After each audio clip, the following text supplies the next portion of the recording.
United States of America, and to the republic for which it stands, one nation, under God, indivisible, with liberty and justice for all.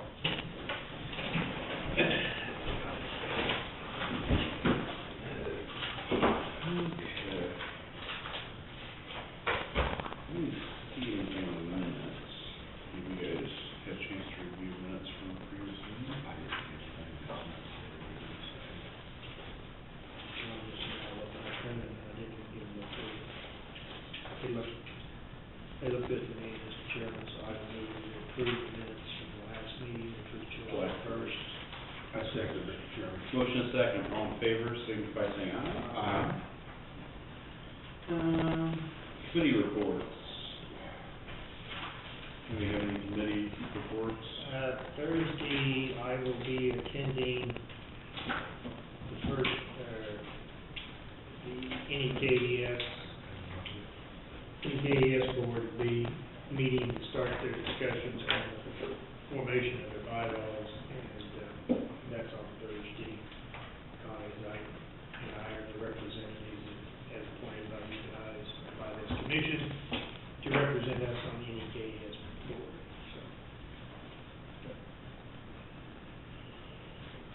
JCAP has 4 meetings a year and they cancel 3, so. We had a cancellation at the adult community corrections.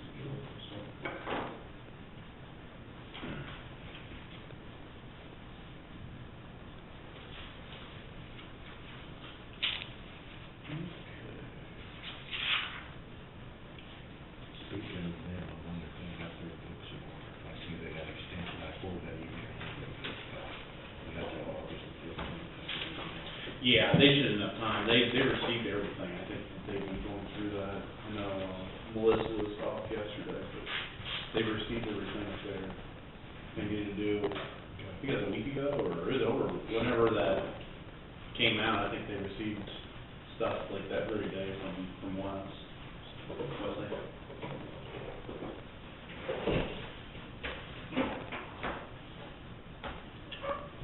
We should probably look and see where we're at, how many departments we have left to hear from as far as budget wise as well, initial budget.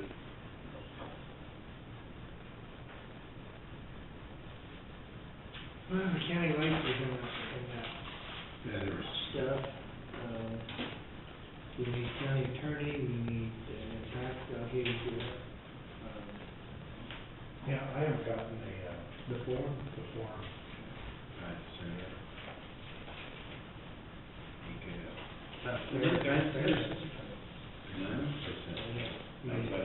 I should have asked, we should have asked her. Oh, yeah. Do you want me to call Spider and stuff?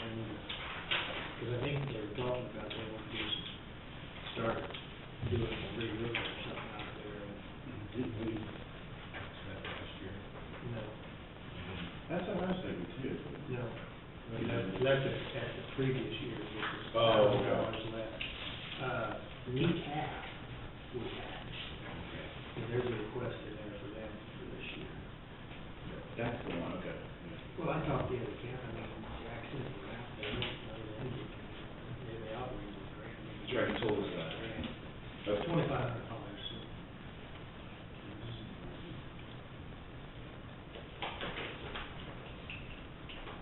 But that way we at least have an idea of who we have and have not come through.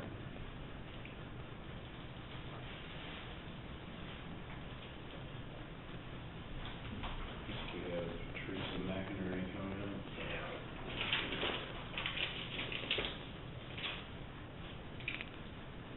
They've been a pretty good group. They've been pretty good. They really have been pretty good things.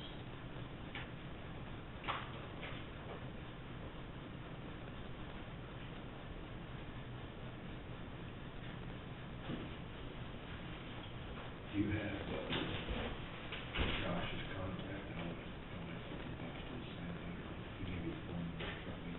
Yeah. Well, that I can just take it down to the line. Yeah, you can get on the line. That's his own. Good. Well, I can take that a lot, yeah. And tell them what it's for. Yeah.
mention of communication. Yeah.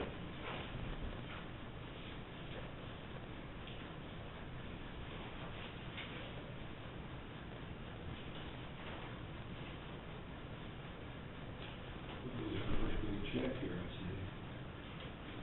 Mhm.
Not yet, not yet. Should we be sending something right now, or Yeah, we should do something specific. Well, I was wondering, if we, could, for some reason, if we don't have anybody too many on the schedule, can we, somebody just go ahead and approve, or, make adjustments, or we need to call them back in, whatever, and get as much information as that to him as possible. I mean, some of these little things, I think we could just pretty much all agree on, approve, have them out of the way, but there's gonna be 5 or 6 of these we're gonna have to do I'll work on. And I think we need to, through West, somebody, if they can print us off where we are on the benefits, I mean, for the, we don't have a lot of savings, we've got health savings on health insurance. Yeah, just, downstairs, I was walking through, he was looking at something like that. Oh, you get more on that, that's good.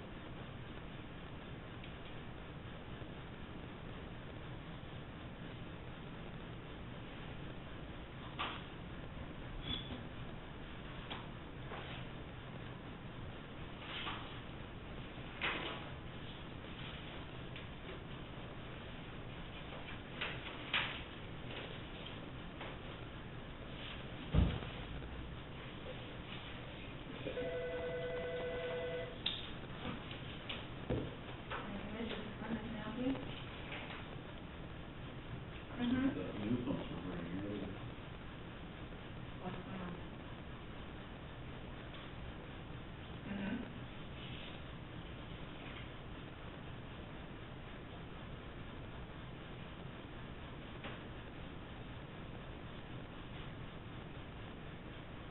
Okay, it's about, he wants to close that road, doesn't he? Is that what it was? Uh-huh.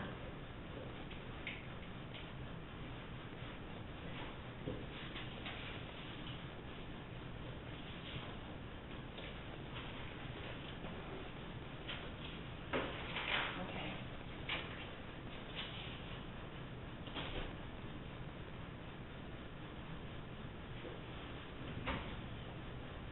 Okay, hang on just a second. Jason Ross is downstairs, Polly was helping him with the road.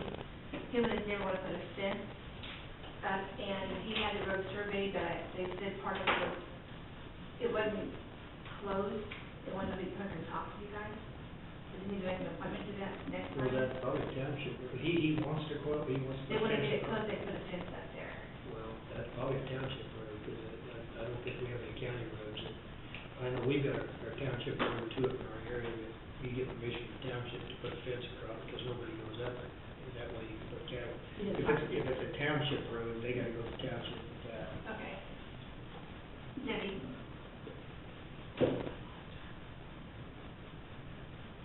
Debbie, okay, if it's a township road, he needs to go to the township and talk to them.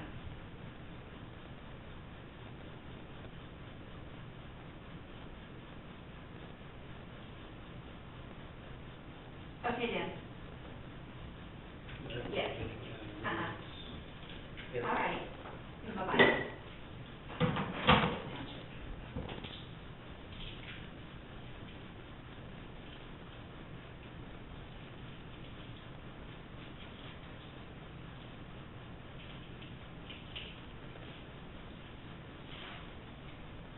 Is that some data?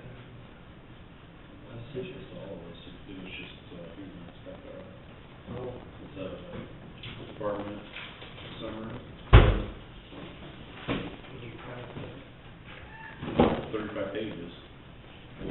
that's All of half, us. that's half of what the other one was. Let's see, he sent all of us, that's just this morning, at 11:38. He said, he said, I asked him, he said he sent us, it's got solid waste, village, notifications, noxious weed, and county general.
Did you hear anything from Mr. Columbus? No. It's our move, we have to get something. Yeah. Which would be a question for Pat. Well, I think we're gonna have the agenda for that. Okay.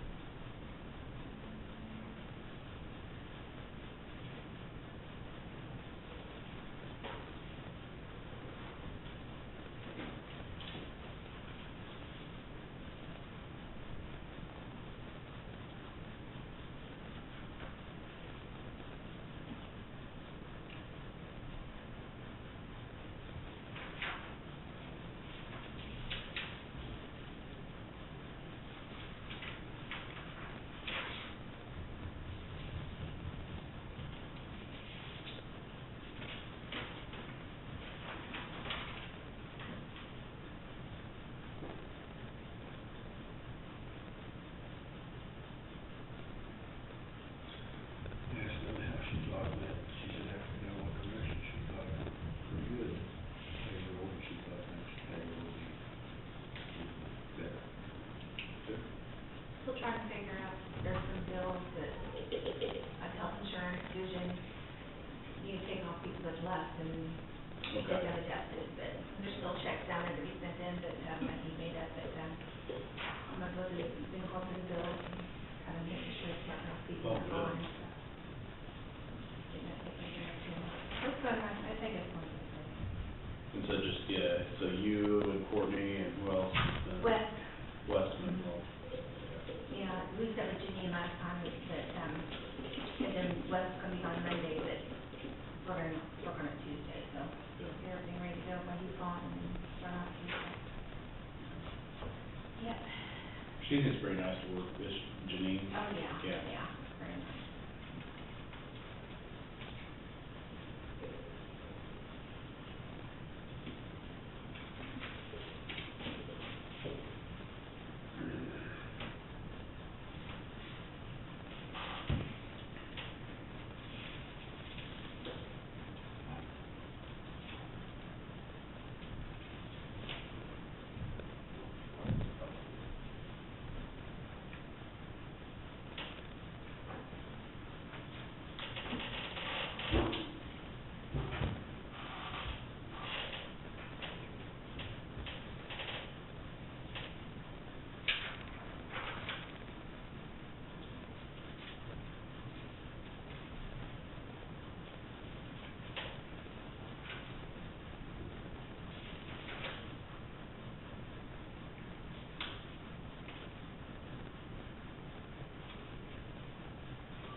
see that.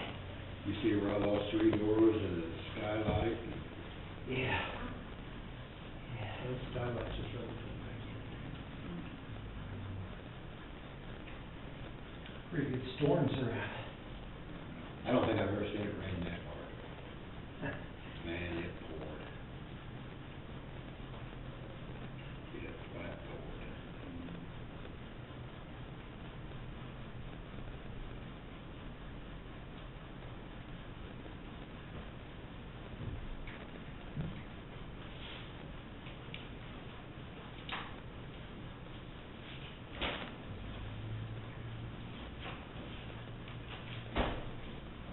Few changes since you last been here. One change since you last been here.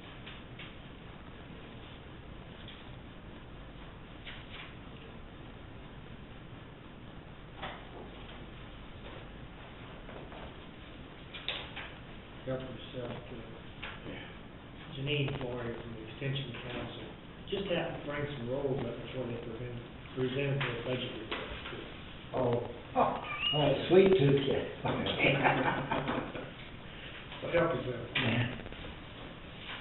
They're pretty good, Thank you. they're sweet, but they're not totally sweet.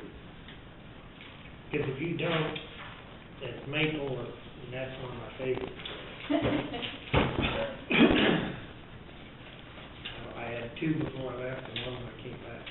But now you know next year, they come up, she's gonna see us on film, she's gonna go. We're gonna, one favorite tree.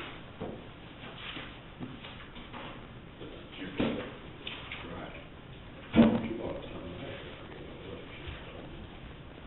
You guys ever remember or not, I didn't remember that.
What was that question you were gonna ask Pat, when he was asked this morning? You was gonna ask Pat, remember what it was? Well, when did they have the budget?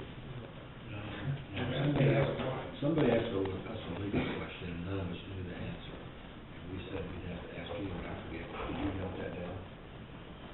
Who asked? I don't even know who that, but I know we Was it asked. one of those people who come up with the budget request? What was it on the courthouse security?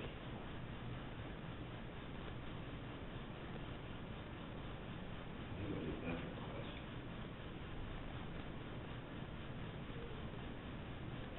Was it Jack asked us this question? Or was somebody else?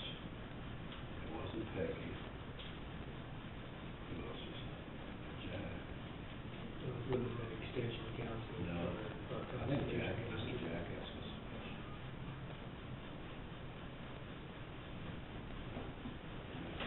I don't think it was something to do with the,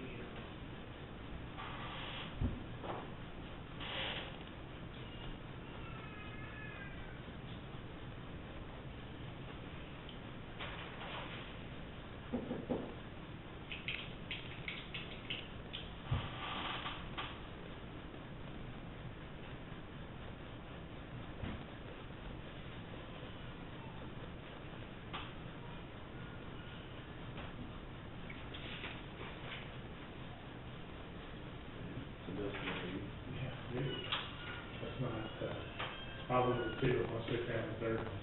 Huh? That's probably the two, but I was seeing what they're there. Oh, we were doing good.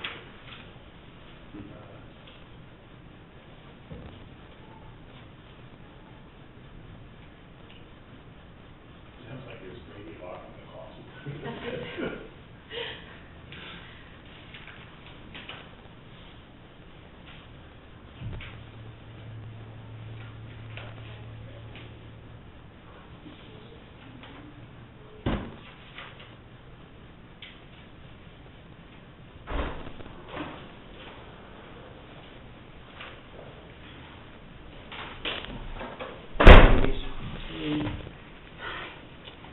Hey. Hello. Think they're waiting for us. We are. I hope, I got some more copies in the car. I think I have enough here. Should we wait for Susan and, I think you guys are ready for us. we have a couple more board members coming though, so we can stretch. We can But you stretch. guys want us to move on this, right? Yeah, well, we had scheduled 1:30. Yeah, From. yeah. Okay.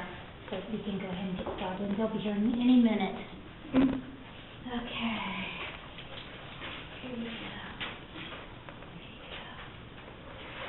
And I got extra cards too, so I want to make sure you guys have. That sounds right, correct. You got those? Yeah, I'm sure. Good, good.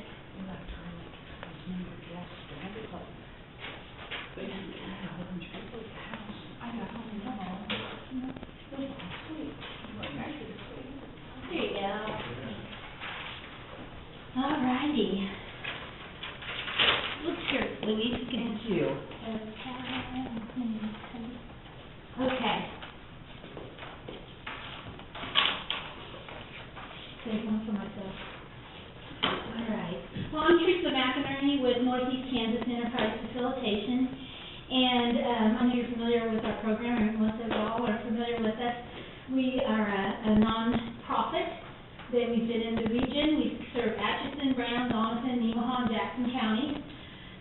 For the last 11 full years, we just kicked off our 12th year in the region, so we're very excited about that. So it's built up quite a reputation over that 11 years and gotten highly networked, through the region. So I want to thank you for your support.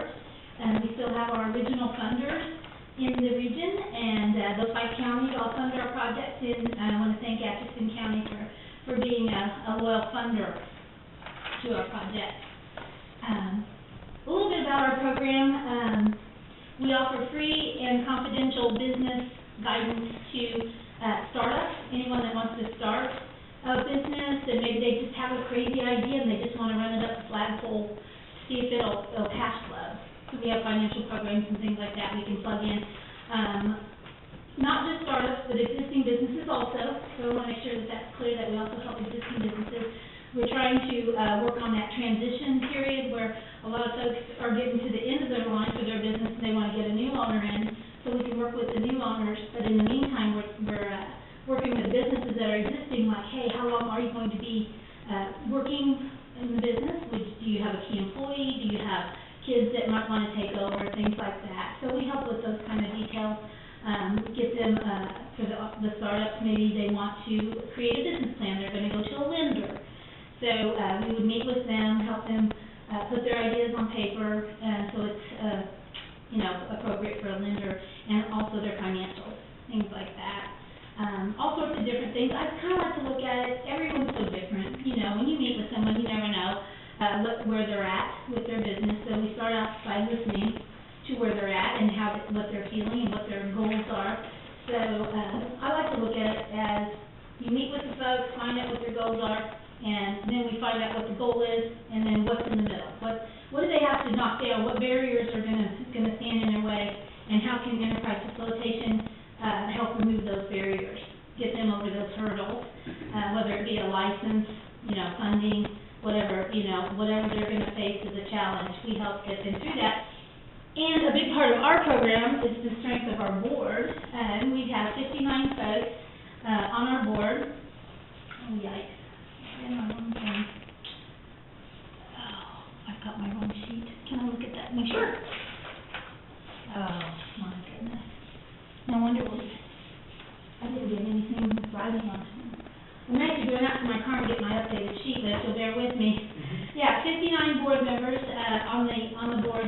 10 of those are from Atchison. So you have a very strong, presence in Atchison of loyal board members, and that's why Atchison, I think, is so successful, because of the board, and I'll let Louise, speak to the board. One of the things, because we do so much work with commercial properties, we're the only company that does commercial properties and markets those, and so often people will come in and they're like, Louise, I want to buy this building, and I'm like, what, you're wanting to start a business, and they're like, yes, but they don't have any idea of the intricacies that it takes in order to create and develop a business. They just have an idea. And I refer, as a matter of fact, you met with a client in my office this morning. While I was in another meeting, and I'm like, just use my office and meet with these clients.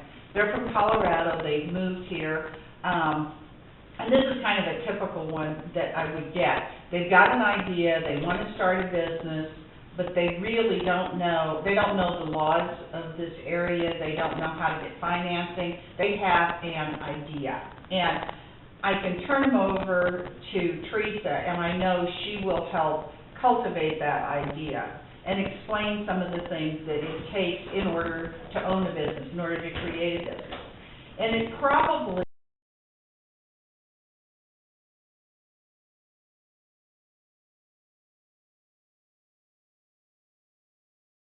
is, because I love this program, because you do not do it for them, you give them the resources so that they can do it for themselves.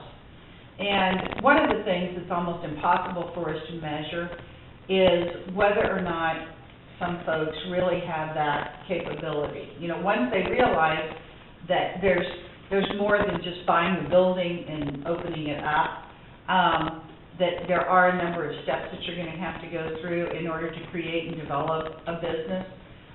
Sometimes people will decide not to start a business. And I'll give you an example of that. I had some folks come to me, they wanted to buy a building and sell candles. Their only product was going to be candles. And in Atchison, Kansas, I think, you know, when I sent them to Teresa and she started looking at cost of payments, cost of insurance, cost of all these things, and how do you make a candle shop flow, price flow in Atchison, Kansas. And I think once they went through that whole process with her, they realized they may have to diversify a little bit from just a candle shop. And they've gotten a large inheritance. They had a large sum of money that all of a sudden they were going to throw at something, but they didn't really have a plan. As a result, she helped them walk through it, and they're looking at another business that they can do that hopefully will be successful. So some of it is just educating people through the process of owning a business, where they get their financing, all of the things. And I think she's helped me with Eric Cairo, and I think Eric was going to be here. But there is a business, it's the old Girardi building. I think you guys might be familiar with it. It's right directly across from Snowball, but it's almost a block of building. Speaking of him, here he comes. Eric and I have been working, we're talking about Jessica Dill. Eric and I have been working together for quite a few years now, and he bought a building that, and opened up a pawn shop in there with another partner. And I think Teresa helped with getting all of that organized, and it's the only board that I belong to that I don't go to many board meetings. If they're not in Atchison County, I don't go. Not to be a little Nemaha County, but I'm not, but I don't go to any board meetings. But what we do is we network with each other. And in Eric's case, with the pawn shop, you really didn't know a lot about a pawn shop, but you started working with Teresa, and she started sending out, I need somebody that knows information about a pawn shop. And, as a result, you found a guy whose brother-in-law owned a pawn shop. Didn't you go down there? Oh, yeah. David Crum, Uh-huh. it was pretty good, helped out a lot. Helped out a whole lot as far as getting to know how things are supposed to work and everything. Teresa's helped out a lot. She kinda helped me get started with, Power Construction a long time ago too, a little bit. Mhm. And I think you've got a pretty good-sized construction company right now, several employees. So, it's cultivating those small businesses and helping them grow. And, I think with the pawn shop, it helped you with learning the software you needed and everything. So, we could go through example after example, but that's basically how it works. It's developing from within, it's developing our small businesses. And, she helps me. We probably talk at least once a week. At least. That I'm sending her people, or I'm calling her to ask questions about what to do. So it's a great program, so I hope we can continue to maintain. Thank you. And you can see, there's several other board members too that are just in love with the project, and they stay on for years. They're long-term board members because it is one of the few boards you get to be creative on, and you get to brainstorm. And so, and I think you get immediate reward, because you drive around, and you're like, oh yeah, I remember, they had a question, and we helped them, so all around the region, so it's kind of exciting. For board members, some of our other, board members include, Christy Isaacs, Laura Hankey, Dr. Don Hoy, John Bunch, Patsy Porter, Louise and Eric, Stephanie Lee, Roxanne Scheid, Jack Fowler, and many more. There's more on my updated list, but you can tell the quality of our board members. And I know that's why Atchison is so successful, is because of the passion of the board members. They are constantly referring folks to us. And we're always up for more board members, so if anybody here is interested in being on the board, we welcome anyone that would like to be on the board. It's, like we said, it's kind of low maintenance, you don't have to go to all the meetings, but, My favorite board, because I don't have to do much. I answer her emails every week. emails, That's about it. A lot of folks just answer emails and say, hey, I know somebody that could, like with Eric's case, that was funny, because the person that we found for him to work with in the pawn industry ended up being the national president, right? President of the National Pawn Shop Association. And so he got to spend the whole day with the president of the national, and so that was kind of neat, that's the power of networking and having that big web of folks around the region. So that was exciting.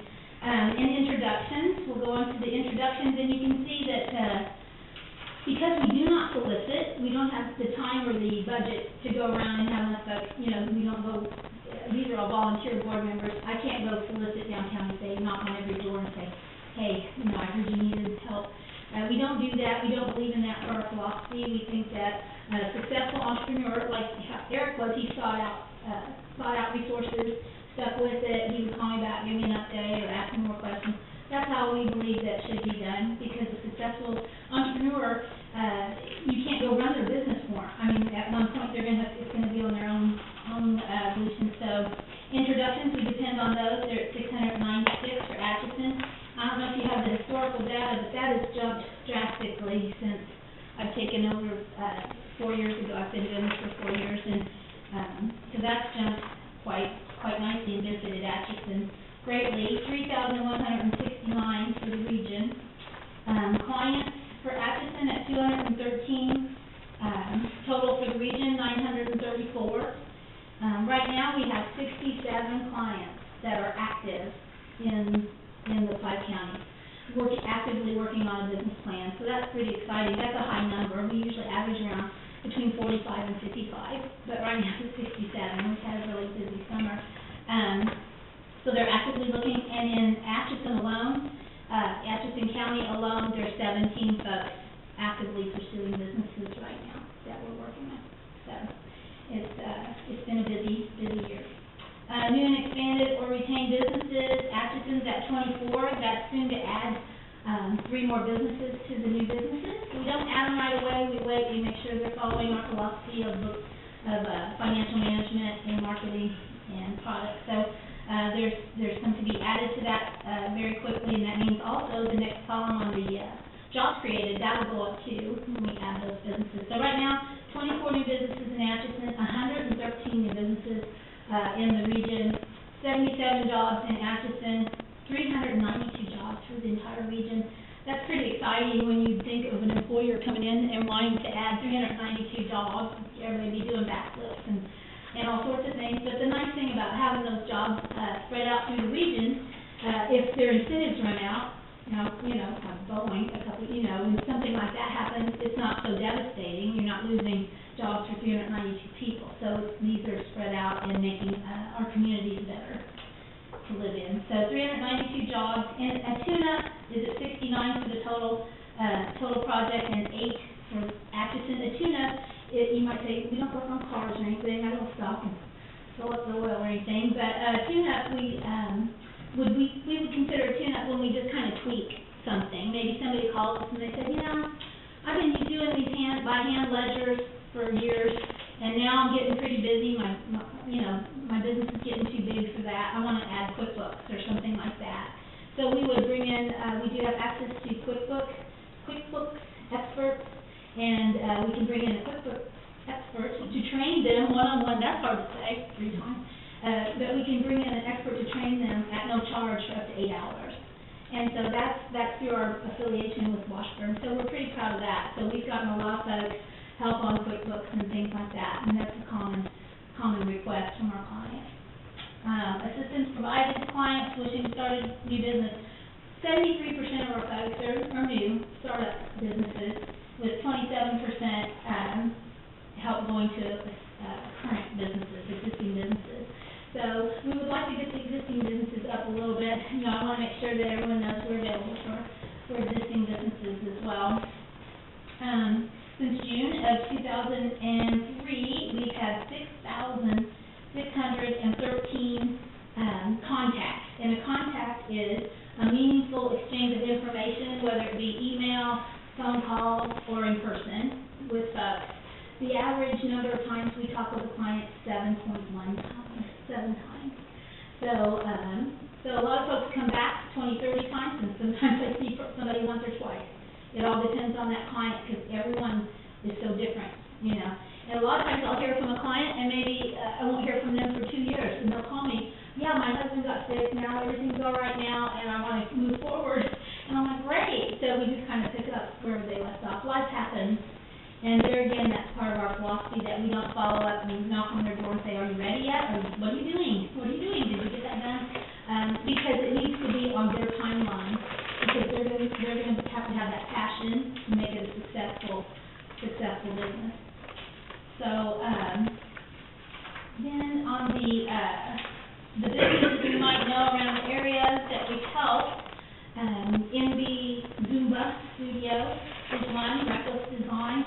We are confidential. I can talk about some of our businesses that we've advertised for. There's Premier Fencing and Premier Custom Threading out towards between Effingham and Minnesota, in that area out rural. And they've done real well. And Southside Grocery in Effingham. And of course, Eric Cairo mentioned his, and the All-American Pond, too, that he had begun with, and Reckless Designs here in town, Vintage Gypsy, Sunrise Chiropractic, and also Trusted Care Chiropractic. They were kind of about a year apart, but it was, we helped both of those, and they both expanded. Trusted Care just recently expanded her practice into Brown County, so she's really growing. She's got a good base here in Atchison. Cottage of the Season, the Artist Box, Vanilla Soup, Catering, Muskota Mercantile, the Pet Resort, and many others. There's just so many. Iron Horse. You'll see them everywhere. And like I said, I think that's what gets the board motivated, because they just see all this progress going on all the time. So it's very interesting to see. In Atchison, it's a very vital energy. Sometimes you always get a different feeling when you go different places, but Atchison's always buzzing. It's always vital and buzzing. So One other thing, before I finish up here, I want to talk about the academy. Do you have anything to say about the academy? I love the Entrepreneurial Academy. Highland every year puts on an academy for high school age students. And we usually have between 12 and 15 students. And they're from the whole area that you cover. Nine counties. More than nine. It's the 9 counties that Highland covers. And it's just, it excites me every time, because I'm fortunate enough, Teresa usually brings them by my office. After they go down to the Kaufman Center, then they get to come back to our office and we give them free water. I'm sure they're thrilled after the Kaufman Center. They are. So, Center for Entrepreneurial Activities. But, I think this year we had about 12, 13 kids. We had some wonderful kids from Atchison that came in, but they're all young people who have an idea of starting their own business. And one of them, as they went around and introduced themselves, a couple of the kids I knew because they were Atchison kids, but there was one from Hiawatha. Her last name was Cairo. Horton. Uh-huh. Horton. Emily. Well, she won second. So She wants in like second place. in the second, and Teresa and I at lunch decided it was probably in the genes, the genetics. She did really well, very outspoken, very talkative, but it's exciting to see all these kids get together. And one of the things that I think is really neat is that they maintain those relationships beyond the academy, because they all have that kind of entrepreneurial spirit, don't you think so, Teresa? Oh, yeah. That's why they're there. They Yeah. work hard. They work hard during the summer. So there's a little clue. Yeah.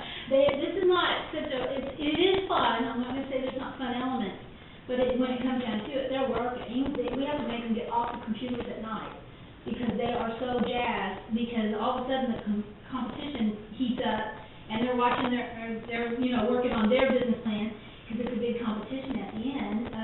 The first place winner was from Horton as well. Darian Small, she won $400 to either put towards her future college fund or her business, however she wants to spend that. And then Emily Cairo got tied for second. And so it's very exciting. We had 6 counties represented at this Entrepreneurship Academy. It starts on a Monday, goes till Thursday night. They stay on campus. It's Highland Community College in Highland. They give us vans, they give us the dorm, and they feed us. But we have forged a relationship, like Louise was saying. We went to the Kaufman Foundation for Entrepreneurship, and we started doing that just last year. This is our second year with them, and the students got a personal presentation by Nate Olson, who started 1 Million Cups. I don't know if you've heard of 1 Million Cups. It's in 40 cities now.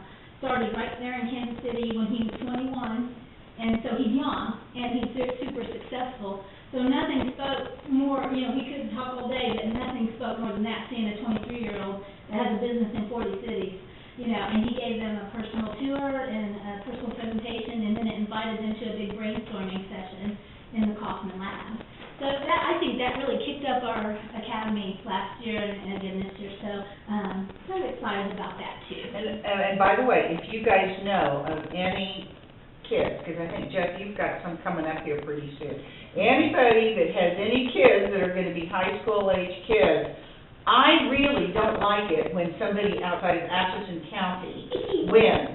And so we need to improve our odds. So if you know of kids that are at Effingham, 409, Marhill, Mount Academy, we need to send more kids to this every year. So keep that in mind, because it'll be summer of next year when we're out hustling to find kids. Yep, they just must have completed the 9th grade up to a graduating senior. And we can find sponsors to pay their tuition, because all the banks and businesses realize that's our future. We want those kids out there getting that good basis, so that they can network with other future leaders and become their own cohesive group in 5-10 years. We've got several that have already started their own business. Well, Mike Regenstein came 2 or 3 years ago, and he went out of there with a great business plan on property management, started flipping, and put himself, a lot of his college expenses were paid with that money, he said, and now he just got his license for real estate, so he's upward and onward. I don't know where he gets it. I don't know. I don't think he had any unfair advantages or anything. But Mike and Landon Allen was one of the first winners too. Now he works at Benedictine in charge of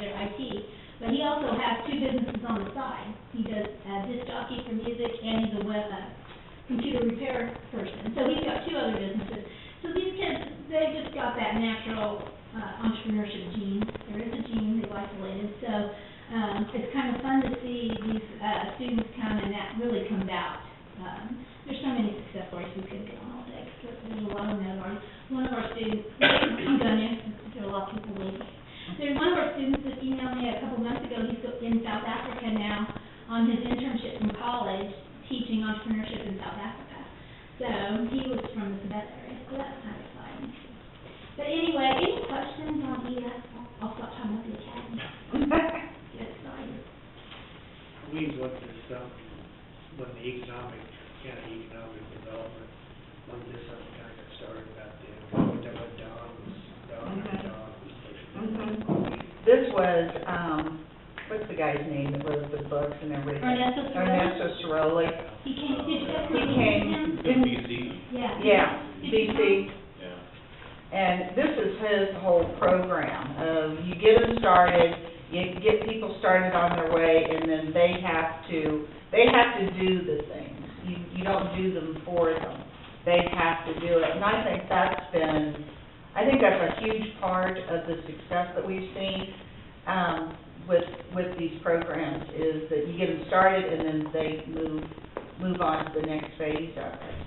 Do you let the ideas come to you, or do you ever plant the seed of ideas of, in this area, we may be lacking in a certain trade or skill? Do you ever do that, like reverse idea? With Ciroli's method, and that's the method we follow for enterprise facilitation, it's got to be their passion. Okay. So sometimes they'll you'd be so surprised, I'll meet with someone and they'll tell me what business they want to start, and then we start talking, and they get off on some tangent about this other thing, or their passion really, and by the end of the meeting, they're like, do you think that would cash flow? I can really do what I love? I don't have to do this other thing, I can do what I really love. And that's the whole premise of our philosophy is, if you can do what you love and make a living, you're going to do it beautifully, and you're going to be self-actualized, you're going to have a good life, you're going to be where you're supposed to be. And I know that's kind of out there, but that is the philosophy for, we work with human nature. Because, when you fight human nature, you're kind of fighting a losing battle. And so that's why the three concepts, the product, the marketing, and the financial management, well, you can imagine how many people would love their product but hate the financial management. And so our project is all about team building.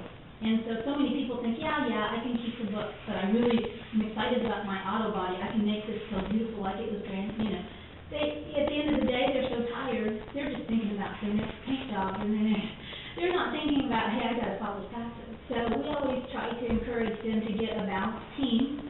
They don't have to do those books, because they hate them. And guess what happens when you hate something? You put it off, or you do it poorly. The best you can be is mediocre. That's not your part of your job that you love. So that's what we encourage, for them to be successful, get a good team together, so that the things they love, they can concentrate and be 100% passionate about that and creative, and they'll make more money, even if they're paying somebody to do the books, because they're excelling over here. So usually we do not plant ideas or try to say, hey, this is, once in a while we'll have a client that says, what do you think this town needs? And then we might talk about it, what the town needs in conjunction with what they like to do. So we could say, there's really no microbrewery. That's something that keeps coming up around here. We need a microbrewery. So, but if somebody comes in and they're auto body guy, so we would never say, well, why don't you do this to make money? So we try to let it be as natural as possible, or organic. But sometimes that does come up. If something really is needed and they're saying, what would go over here? Usually the board members have a good idea of the community. The one thing that I think and Mike, you and I had talked about this ad nauseum, but it's connecting the dots. Correct. That's all it is. It's like, okay, we need a microbrewery. And who did we go talk to? We went and talked to the most wanted people, okay? That's all economic development is connecting the dots to finalize a picture that works for everybody. So, and that's one of the things that I think Teresa does extremely well, is that you connect the dots. I've had situations where I needed something, and I can email her, and she knows somebody that knows somebody. It's that 6 degrees, that there's always somebody And I think my son will tell you, my mom doesn't know anything, but she knows everybody to call. It's not always what you know, too. It's who you know, and that's the way Teresa is, except she knows a lot, and she knows everybody to call to get those dots connected. That's pretty good when you're a resource for the week. That's when you know you know something, yeah. No, but it is interesting to see how that all works together. So if a person has an idea, they would come to you, does it cost them something? It's, Totally true, because the county, the 5 counties support it. okay. So next time someone asks you, hey, what have you done for me lately? You know, you can tell them, hey, you get one-on-one personal business training. What do you need? Want to get your licenses, she'll help you. Want to get an LLC, she'll help you. Do you need an LLC? Well, I'm not sure, but she'll know if that's a good step for you. So we help a lot of folks just navigate those kind of things. Do I need a permit? Do I need, some things are really simple, and some folks, like Eric was very savvy. You knew most of the things. There was just, just a few things. Hey, what about this? But he knew, there's some folks that are super savvy, and some folks are like, I don't have a computer, I can't email, I can't even register online, so hey, let me print it out for you, we'll work on it together, that kind of thing. So it kind of runs the gamut. So absolutely, it's very grassroots, very one-on-one, personal help, like that. And confidential. Like I said, we do put out a newsletter, I hope you're getting those, but the newsletters kind of go out quarterly, if not. Are you guys getting the newsletter? You know if you're getting that in an The email last form? one was on the Giggle Girl Cakery in Hiawatha. Do you remember that one? I was getting it occasionally, I don't know, see. Another one? Do you mail it or do you email it? I email to all the county clerks, and then there's like 200 people on our email. And then I think Pauline passes it on. So, well. If you guys, I can just email directly. yeah, can we just get your email so it comes to you It's directly? on the website. isn't it? Yeah, I went through that. Yeah. So, yeah, and, because I hate, I want everybody to be able to see that, because it's kind of exciting, you get to see what's going on in the whole region. And you might make some road trips. And that's what we encourage folks to get to know the region, because as the region prospers, everybody wins that way, all boats float on a rising tide. You might not want to say that if it rains again like it did last night, but you know what I mean, it is successful. Any questions or anything we didn't cover? We really appreciate your support. We have asked in the past for financial support of $10,500, and we are going to continue at that price. We've only raised our request amount once in 11 years, and that was just slightly 5%. So we're operating on a tight budget at $10,500 is our request from Atchison, and you can be sure that we have great financial management. We are managed through Glacial Hill, and they do that. That's the same amount as last year. It was 11,000. We give 11,000. It was 11,000? Our budget says 11,000. I think you guys gave 11,000 because we were doing a couple of other things. Oh, that- it did go up, yeah. And they, because we talked about some of the other marketing things that you were doing. Oh, Didn't we okay. donate some money towards that school? It might have been for the Yeah, the Leadership Entrepreneurship Academy, I think I is think what we you did. I think we requested. The Entrepreneurship Academy, we did put out a request for that. Because you sponsored the students from Atchison. Atchison, oh, wonderful, yeah. See, and since I'm not in charge of that, my facility is, Glacial Hill takes care of that. So that's wonderful. If you'd like to do that again, we've had great success in Atchison with the academy. So I think it's a very worthwhile cause. It would be very much appreciated.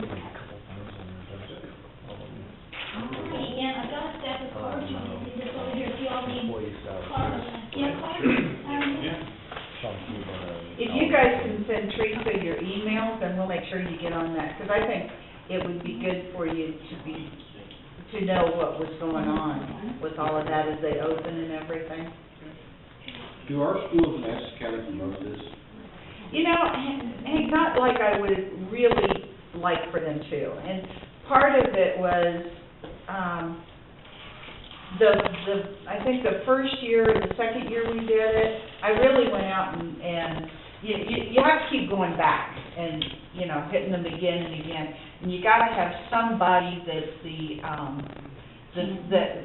that has the passion for it. And, this year, I think we kind of rounded up some folks at last minute, but we really need to have somebody that's passionate in Atchison to go talk to Susan. You know, you start at the top, talk to Susan, talk to Steve, talk to, you know, the head people, because it kind of gives a trickle-down effect. And I think the first year we talked about the Entrepreneurial Academy, some of them got the impression that it was on a selective basis, and it's really not. I mean, you can be the top student in the class, and you can be the not-so-top student. That has no relevance. It's somebody who has that entrepreneurial spirit that wants to start their own business. And so one of the things that I would like to see is somebody with a lot of passion to go out and talk to the head people and say, this is something we offer. There's an incredible entrepreneurial class and they compete nationwide at 409. My son was involved with it just a little bit, but they compete all over the country. And there's a tremendous teacher that does that type of entrepreneurial activity. And I think he's talked to us a couple of times, but we have to get out to all the schools some way. Time just runs away from me. I run out of, my intentions are good, but I just don't get out there as much as I did when we first started.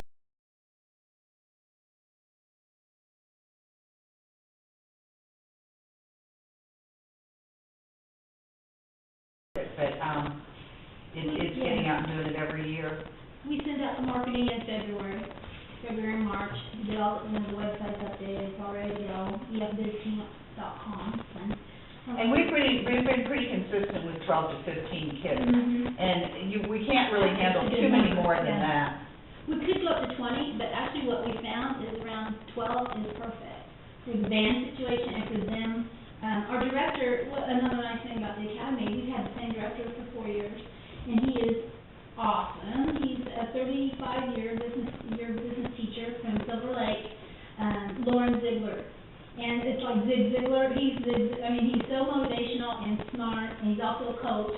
So he's a good leader. You know, he's just really good with the kids, keeps them all very motivated. He's a good teacher, and we needed somebody with that kind of personality if kids are going to be focused for that long a time in the summer to get excited and work so hard. And we bring in expert speakers. Mm-hmm. We had a young marketing guy come in that has his own company that used to work for the Department of Commerce. So I don't know if you know Caleb Asher, but he's got Sprout Communications. He came in and did an awesome presentation on marketing. And he's young, so he could, he was talking about Twitter and all the new things, Instagram, and these things that the kids, they knew about it, but how do we apply it to business? And so really top-notch speakers. I think it just gets better and better. Just getting together. Have any of you guys been to the Kauffman Foundation? I haven't either, and that's on my bucket list for next year. That place is phenomenal, and the ideas that come out of it are phenomenal. The people there are phenomenal. Uh-huh. Yeah, and there's a lot of young people. I had lunch with Tom Rude. He's the director of the whole entrepreneurship program there. He's about my age, so he's no spring chicken. But we were having lunch, and I had noticed earlier in the week, I was at a class down there, that everyone's so young. Everybody's working there. And he goes, did you notice the age of all these folks around me? I go, I did. They're all 25, 30, or younger. Yeah, you're and he's like, that's not by accident. And then he wants to keep all the young, the smart, folks there. And they take them to the Kauffman Library. Did you know that? They have a library wall, and they get to pick out a free book. So they all got free books. What if you had your winners say, okay, go to one school and tell their story? Sometimes younger people will listen to younger people versus listen to older people. That's a They great might idea. think, is my idea stupid? I don't want to say nothing. But if you have your winners, maybe go tell their story. And say, hey, that's what I did. And we had Mike do that one year. He didn't win, but he's a mouth to go out there, so we had him go out there. But some of our kids are just, aren't they cool? They're That, so cool. the little girl who has the bakery, Yep. Haven, Haven, Cupcake Haven. Cupcake Haven, and she started her own cupcake company. If you go down to the farmer's market, she's the one with all the cupcakes. Is the light bulb going off, Jeff? Yeah. Yeah. Me too. Anyway, she started her own little cupcake company, and she sells cupcakes at the farmer's market. But I talked to her last week, and she is going to some school to learn to be a chef. And so she's like, she goes, I can't wait to come back here, I'm gonna open up a restaurant. She's awesome. And that's what comes out of that academy. Well, Landon Allen, that's now working up at BC, he won the national business plan competition in Chicago after he graduated out of our academy. I'm not taking credit for that, but I'm kind of taking credit. I'm taking it, yeah. But that's- He did graduate and went on to Chicago, won the national. But that's a real good idea if we can get some of those young people to come back and talk about their experience and. We set up at the Atchison Career Fair at the high school and had booths, and I ran film clips of the academy. And Haven, and some of the alum were there, Connor from Effingham, Connor Hewlett, and He was an amazing there kid. was another alum. Connor, yeah, he just scored 32 or something on his ACT. ACTs. I know, I'm like, I thought the 31 was the highest. He scored over, he did extra credit on the ACT. But no, he's brilliant, they were brilliant. And so, but they were at the Atchison High Career Fair, all the kids come in, and they saw those pictures, they were so excited, they were bringing their buddies over, there I am, Kaufman or wherever, so you're right, the reference from other kids are gonna be the strongest selling point. A good idea. I volunteered to build. There you go. I commend that play. There you go. It is fun, if you guys ever want to be a judge or anything, we're always looking for judges or somebody to come in. Sometimes adults in the region, they want to just they just hear about it, how cool it is, they just kind of want to observe maybe a class or something, come in and watch it. And we allow folks to come and watch a speaker or just whatever. Yeah. Any other questions or? Okay. Well, I hope Thank you you. can count on your support. We sure love working here in Aspen and get such a good return. She's always here once a week. I know, at least. Because I come through here along my way home, so sometimes I have to book at night. But half your board is for economic development people, I think. Yep. You need to be on the board. John Bunch, she's not. Yeah, it is a fun board. It is, Eric, we had a good time. Yeah, it's not, I mean. It's a great board because she has monthly board meetings and she travels the 5 counties, but I only go to board meetings if they're in Atchison because I can't get phone reception in some of the areas that she works. You came one time to Seneca and called me somewhere out in the country, where are you? You was lost. That was kind of- Dead spot. There's dead spots between here, and I only went there because Honeyman, Yeah. Linda Honeyman and Rick Honeyman and I went to college together, and I love them. And Linda was sponsoring it, so I'm like, okay, I'm gonna drive up there. And I got just a little ways outside of Atchison, and I had no phone reception, and I'm like, this is my last time. She was Still frazzled running that when she got hotel there. there. Huh? She was running that hotel there. She's still doing that. She just left, Oh, she to go to did? Lawrence. She accepted it at the Holiday Express in Lawrence. She just moved, just now. Yeah, just last week. Yeah, I know everything. Ask me anything about what's going on. 5 counties. But yeah, Linda's awesome. Eric, anything you want to add? I think it's great. I like it. I've only been to a few meetings. We went down to one Horton. Horton's got a lot of cool ideas going on right now that we can probably use here. Reinvent. Yeah, reinvent. And then Teresa's actually kind of networking for me right now on how to get some promotion going on for a new company doing music promotions. So, Yeah. waiting to hear back. If we could clone Eric, we wouldn't have an economic issue in That's Atchison. right. Well, he's got some right there, right? Yeah. There's our shortest. He's one. got 3 of them coming up. Sitting back there. Believe, believe hairs, you get the deal. Yeah.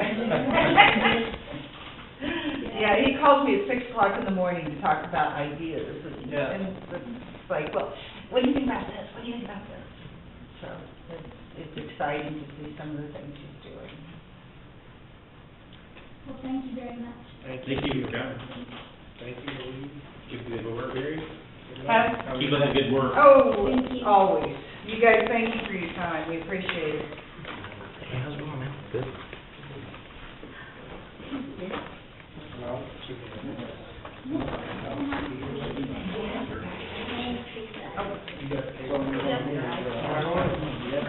I didn't drive, somebody drove me. You guys take care. We'll see ya. what's your schedule the rest of the day? I got a meeting right after I leave here, did you need me for something? Later, maybe, well, I'll have to meet you. I don't know.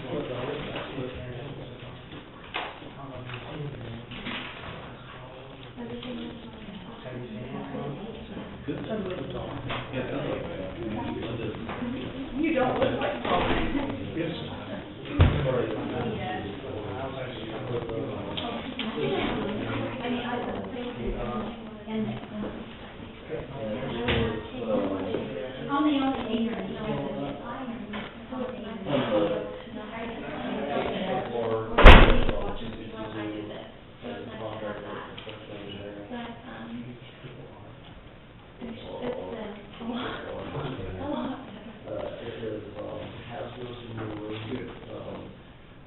Oh, this is that. Irish school.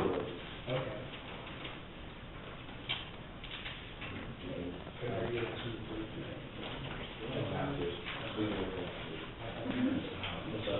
obviously, Right. okay. I've got one. If you need anything from me, stay with her. Discuss it or. It's part yesterday, you make me a determination. Legal to do this, right? If not, Mac, tell me Mac what you fixes say. the rules. Like that. Oh. Okay. Courtney got us one. Did you make those recipes? I got it. They're so good, Looks like simpler way. so good. I get 50%. Of course, maybe the people that, the hardest is They were like, most of the time, what's mine,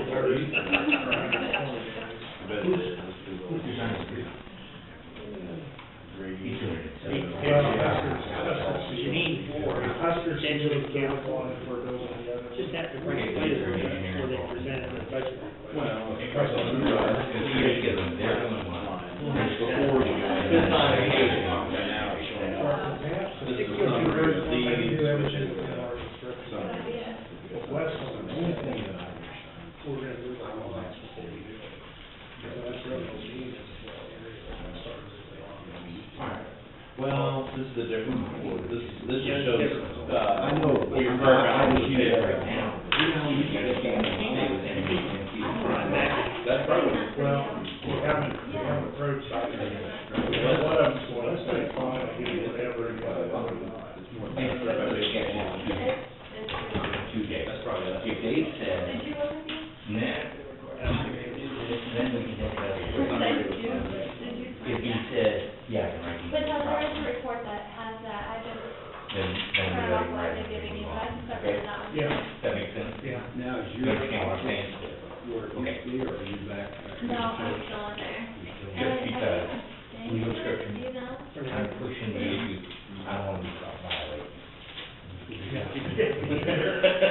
for the contract. You understand my, Where we're finally getting everything filed and whatnot, so. But there was a lot. Yeah, you gotta try to lot. Yeah, whatever. yeah, it's right, so I'm gonna tell them. It's right over the question, I'd be challenged, yeah. That's a lot better. Thank you guys. I was thinking it was, walk out. We have a contractor on that house, it should be down from, what? Yeah, you take one. Yeah, I've got a pretty good sector. Huh? Why didn't you board the house? You want to start out with the executive session first? But the use Acquisition situation. property? whatever you think, if you, I would. whichever, I mean, they. Well, I've got, we've got two different issues. And I just we need to get talk happy. about. Okay, Let's get that out there. yeah, Say 15 seconds. There were people living in it. I said 15 minutes, but actually, since I said it for 15 minutes, something else came up, but I don't think it's gonna take very long. maybe 20, 25, yeah. Let's do 20. Maybe we have executive session with Matt, with matters of non-elected personnel, real estate. Real estate or? Real estate acquisition, or, Acquisition of real property. Acquisition of divestitures. KSA 75-4319 D6.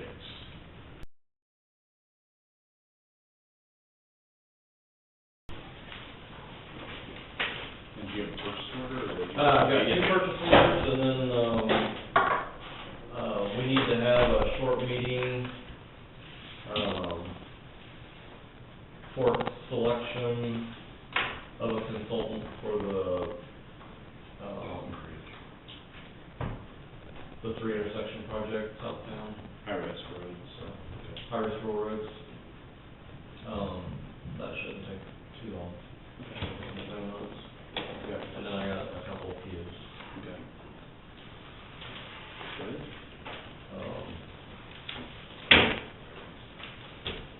The first PO I have is,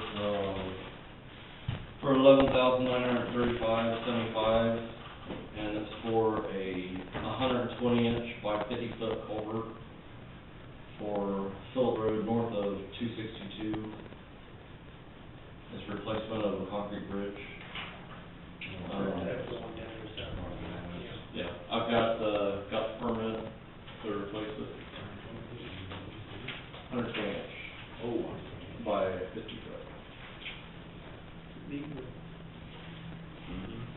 That's what we need to do for everybody's state, right? If we can, that would be great. Just available by, if we have to, we talked about that. The other, PO I have is for Midwest Mobile, $735.94. It's for parts and labor to install the radio and the light bar on, my truck, 2015 Chevy. For all antennas, speaker, coax cables, everything, console.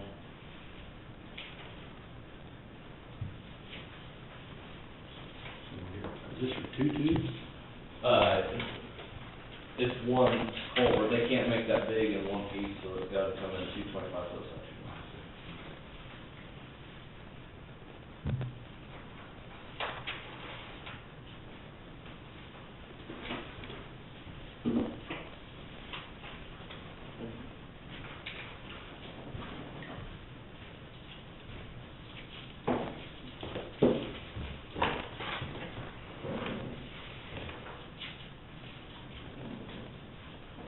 And then,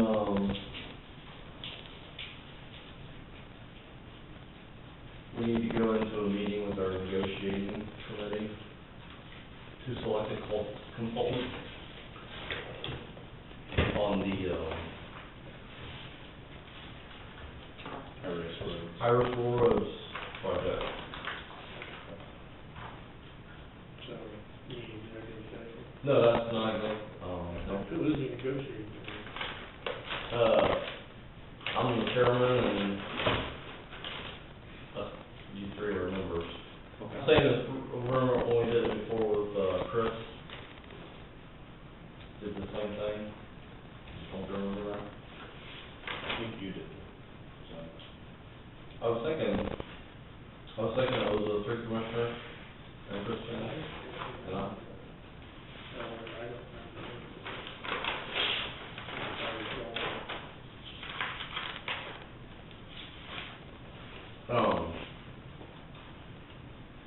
Okay. Now, this is, we haven't heard back from them, that, you're talking about 286, that one, that's No. not. This is on 262nd. Oh, What this is for is just the engineering, inspection.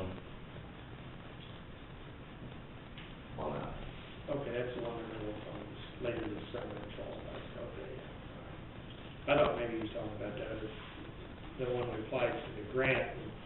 No, Okay. I'm sorry. The 300. This is for, this isn't for that one. I was confused. This is for the Dolly Bridge That's project. what I thought. Yeah.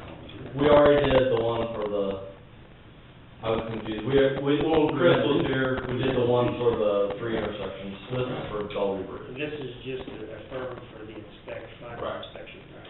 Yes, correct. Is this cost shared, I mean, or is this total? Yeah. It's part of the cost share, that's, okay.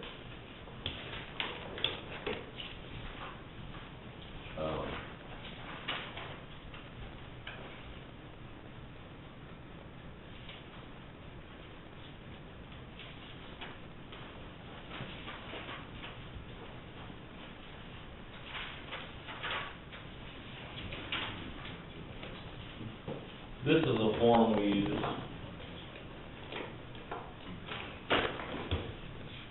This is all the one that did our bridges, just did our bridges. That's who did our inspections this year, they're working on now. And they did them last 2 years also, 2 years ago. Okay, we have the same exact 4 firms that we had to select off of for the 3 intersection on 262. And I have a copy of our findings on that project. What I propose is we use the same rating system as we did on that last project, because we have the 3 firms. It's basically, we're selecting the same thing, it's just a different project.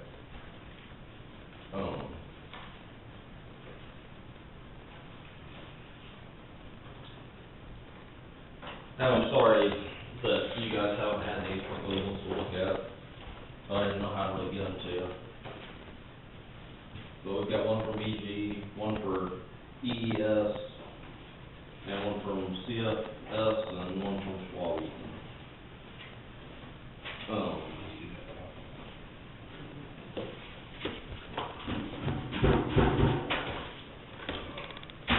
On the last project, we chose BG Consultants to do the work. CFS was second, Schwab Eaton was third, and then EES was fourth.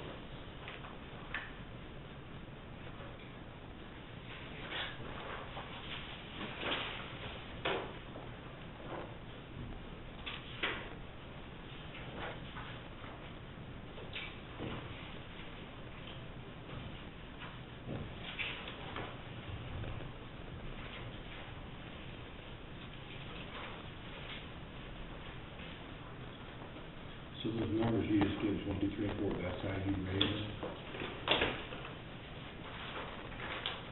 This is how they were rated the last time we did it.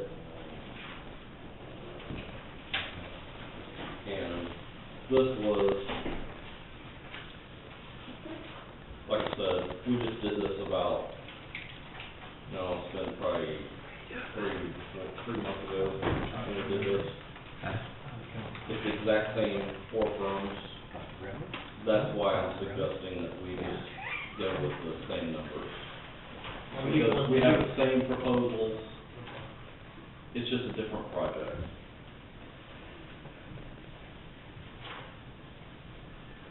And when we did it, BG Consultants was our pick.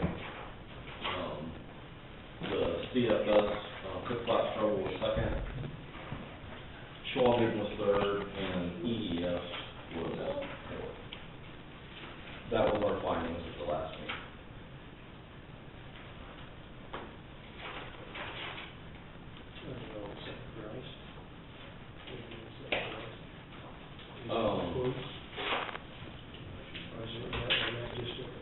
But we have to, it's just a open deal, we have which consultant we want, and then they will send us a quote. And like, we have to ask backwards. It's the state. This is KDOT.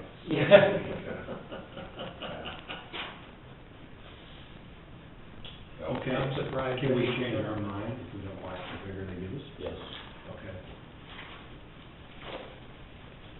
The consultant, whoever we choose, will contact them, tell them that they're chosen. They will send us a proposal. We look at that proposal.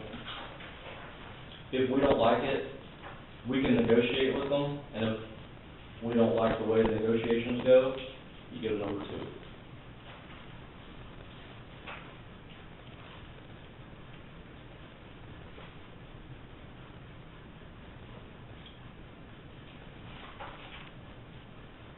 Yeah, you would think that you would be able to contract before and get a little bit, but. Yeah.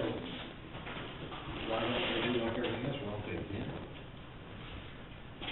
Well, I think they don't want anybody to select professional services on the basis of price alone. Tell them what I like. I mean, which doctor do you want to do your eye surgery, the cheapest one, or? You know, the lowest price is not the cheapest, and everyone, not the cheap, not low price. But I know you don't care who does my eye surgery, but on yours, you know.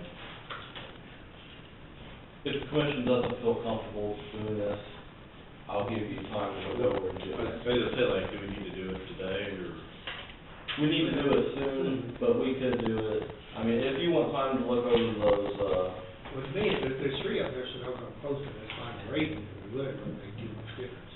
Does some of that rating for past experience yeah. and BG come out number one? Well, not now, they Previous experience, they the lowest rating. yeah.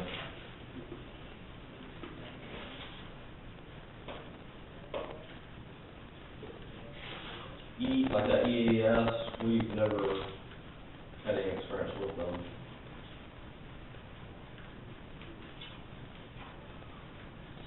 Experience with Schwab and Cook. A little bit with Schwab Eaton, they're doing our bridge inspections. Cook Flat, used to do all the county stuff. But, I don't know, it's probably been 10, 15 years ago, we started using BG, and then they pretty much did everything for the county. But before BG, Cook Flat did everything. Or most of everything. Cooks, not if they use an allergy test on a tube replacement out there, I'm sure. And Cook Flat also prepared the grant form for us for the 286. 286, Yeah. What was the numbers on 2 and 3, how close were they? They're all, the three of them are all within four, I mean, there's less than about 5% rating.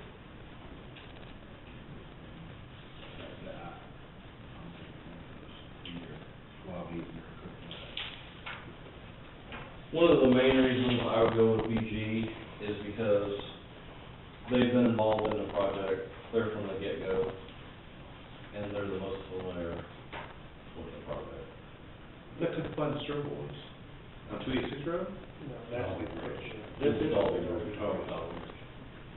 Yeah, I agree with you 100%, it's just a matter of our experiences, they've always come in with, you know, on the bridge inspection, they've always been 25-30% higher too, so we have no idea what the, here again, if we can renegotiate or else.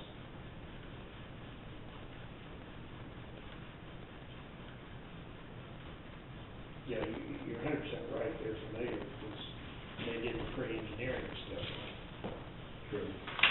But if you do the pre-engineering, and you do the final inspection, it's, That showed where your check and balances. yeah, I would go with Cook Flat. I'd go with Cook Flat. That'd be my first choice.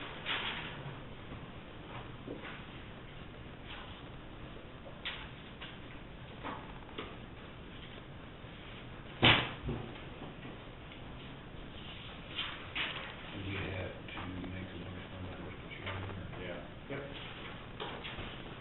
Um, it says,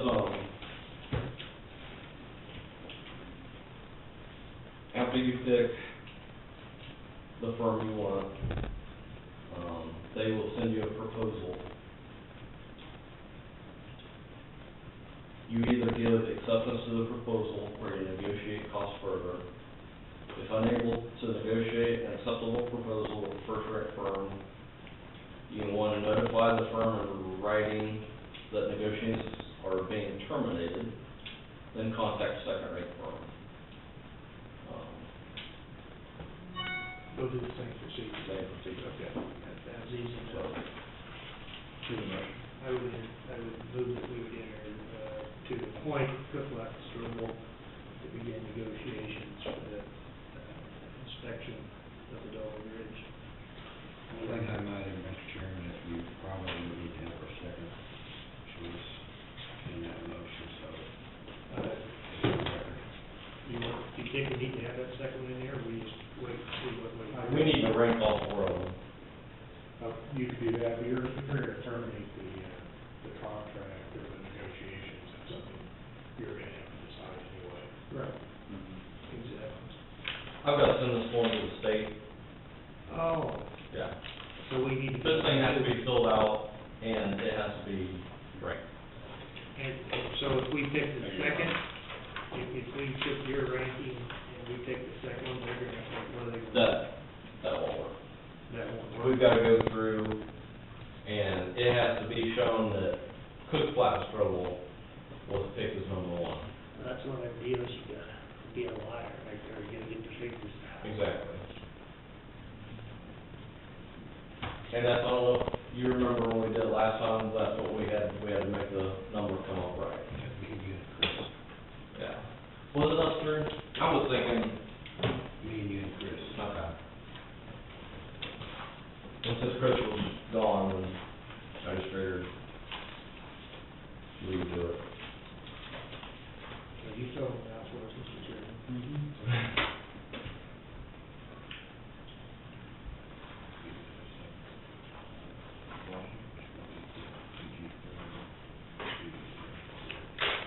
I'm sorry for not getting that stuff to you before. I wasn't sure how to get all, I only got one copy of each, so I wasn't sure exactly how to do it.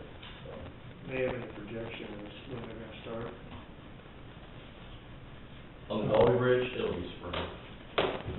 Well, he told me they're going to let the contracts in October, they get a notice to proceed in November, and he said some of them could be working in winter, but most likely. We had that in this year's budget, so we have to make sure that gets transferred, maybe get over in the special highway account, so it doesn't get lost in those shuffle and do. To back up a little bit, Linda, I second that motion. Yeah. All in favor, signify by saying aye. Aye. Carried 3-0.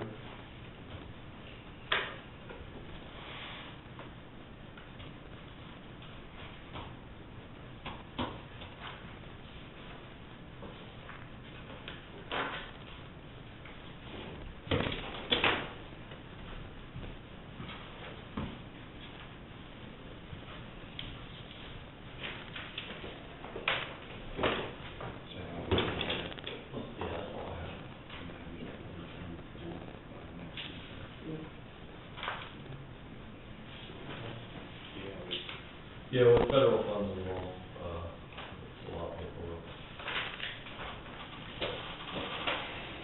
Should've guessed. Should've known.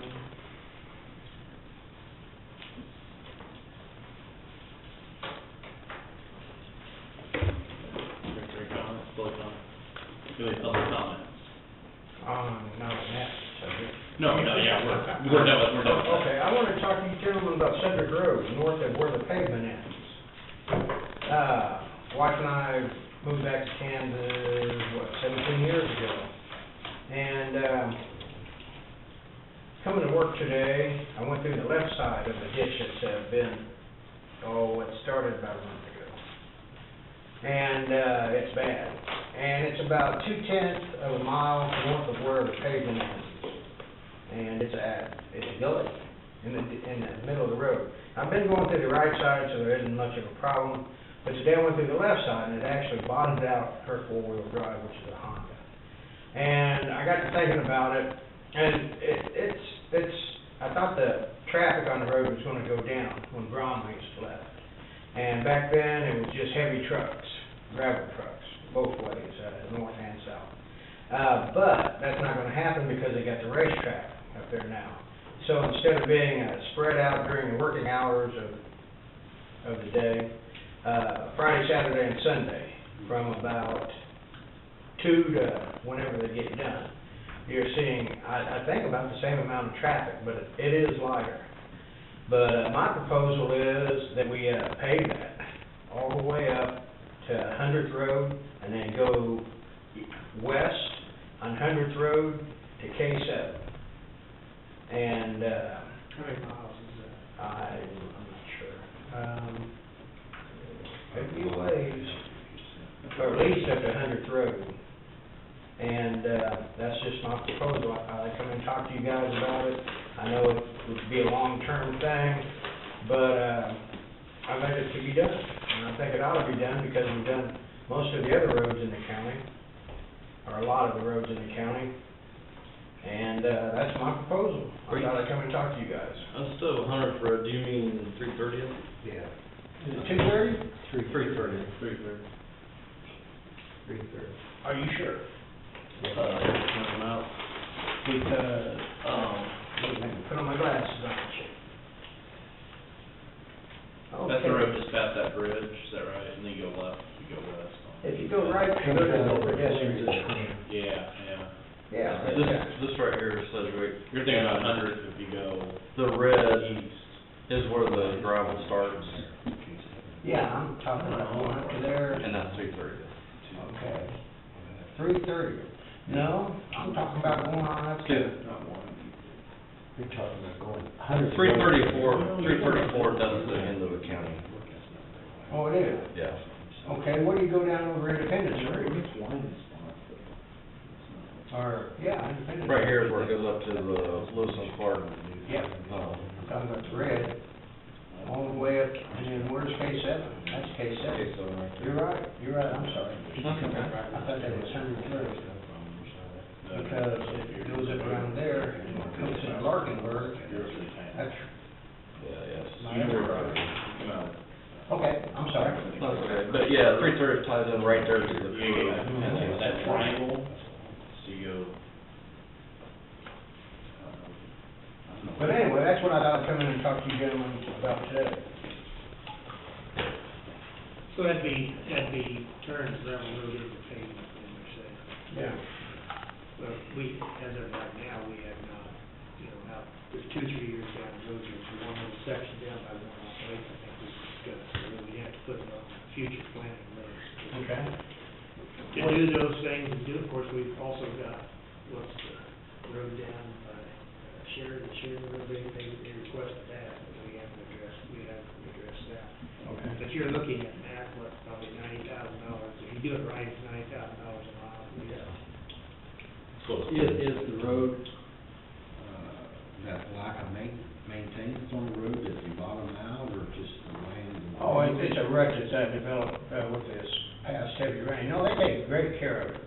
I've got no complaints with that, except here, with this deluge we've had. I had 2.5 inches last night, and it's got a rut across there.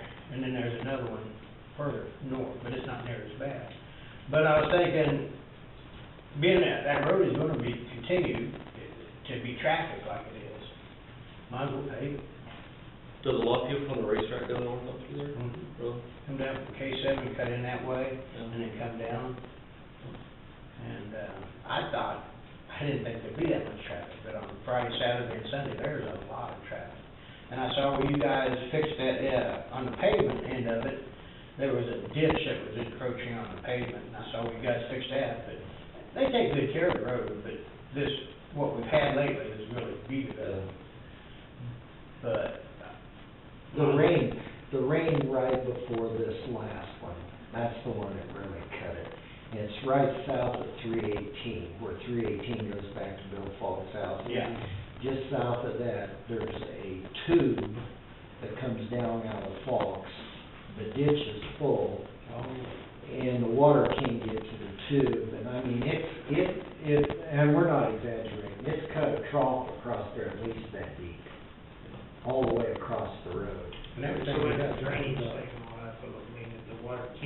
can't get in the tubes. I mean, the ditches are just full of dirt, you know. I mean, you're gonna, I don't know if patrol's gonna do it, or you may have to take a backhoe up there and dig it back. And that's gonna be the first thing you're gonna have to do regardless. Because if you don't, you know, that's like now, if you try to fill it, you get another rain, it's gonna go right down the ditch again. So you're gonna have to get that water diverted into the tube, or even, maybe you're gonna have to put another tube in there, but. I didn't even know there was one in there, but Yeah. now that you mention it, it is low. But Bill's got a whole bunch of rocks he piled up there around, that he took out of that field, and there's a tube right there, and that water can't get to that tube. So if you get that water to the tube, I think that would stop that part of it. That part where he's talking about where you come off the blacktop, you know how bad that got the last Yeah. time, but.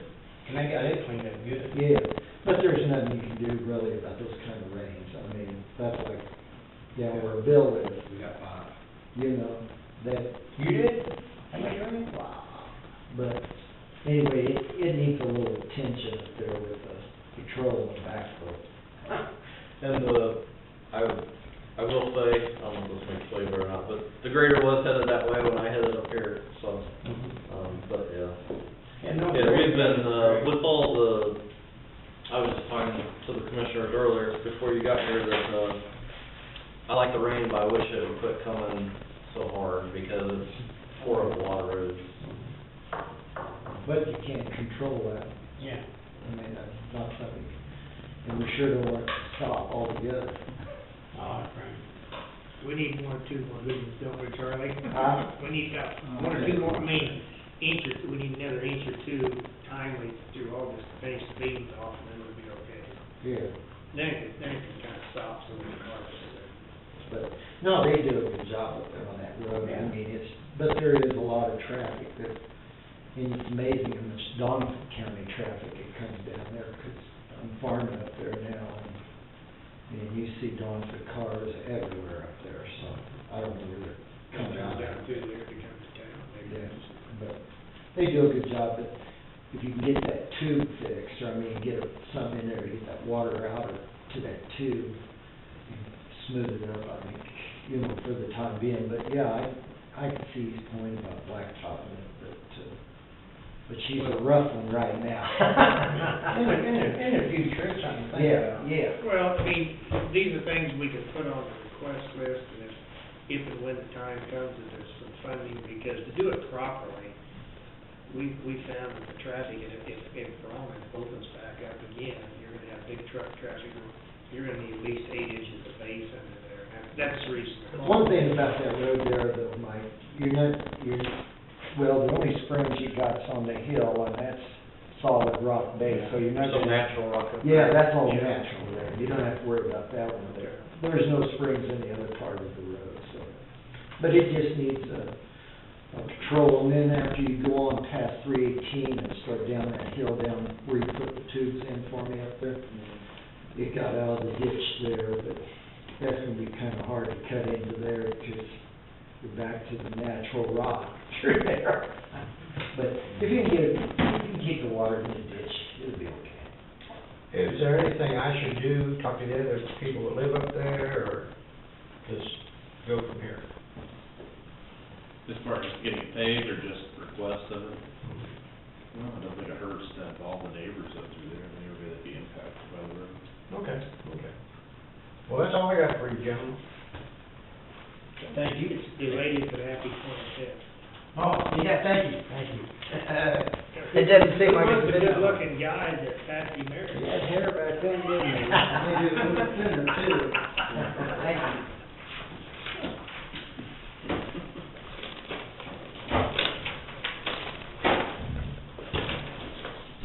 Charlie.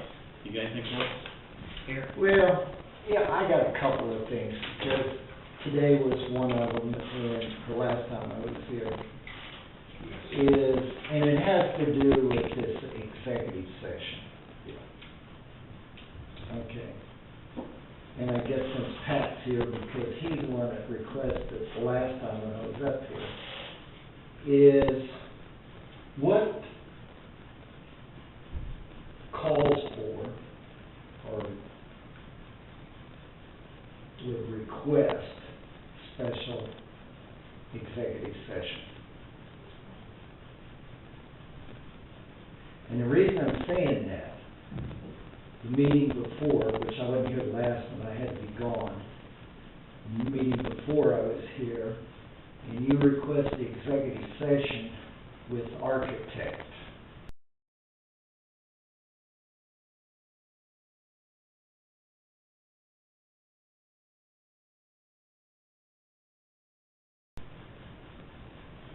No, we request, there was an executive session to talk with me about negotiations with an architect. Okay, that's, now the understanding that I got, because I've been with several other counties, that is public notice. That's public knowledge. The only time you can address executive session is an employment issue, or employee. That's not true. Your understanding of executive session is incorrect, or incomplete.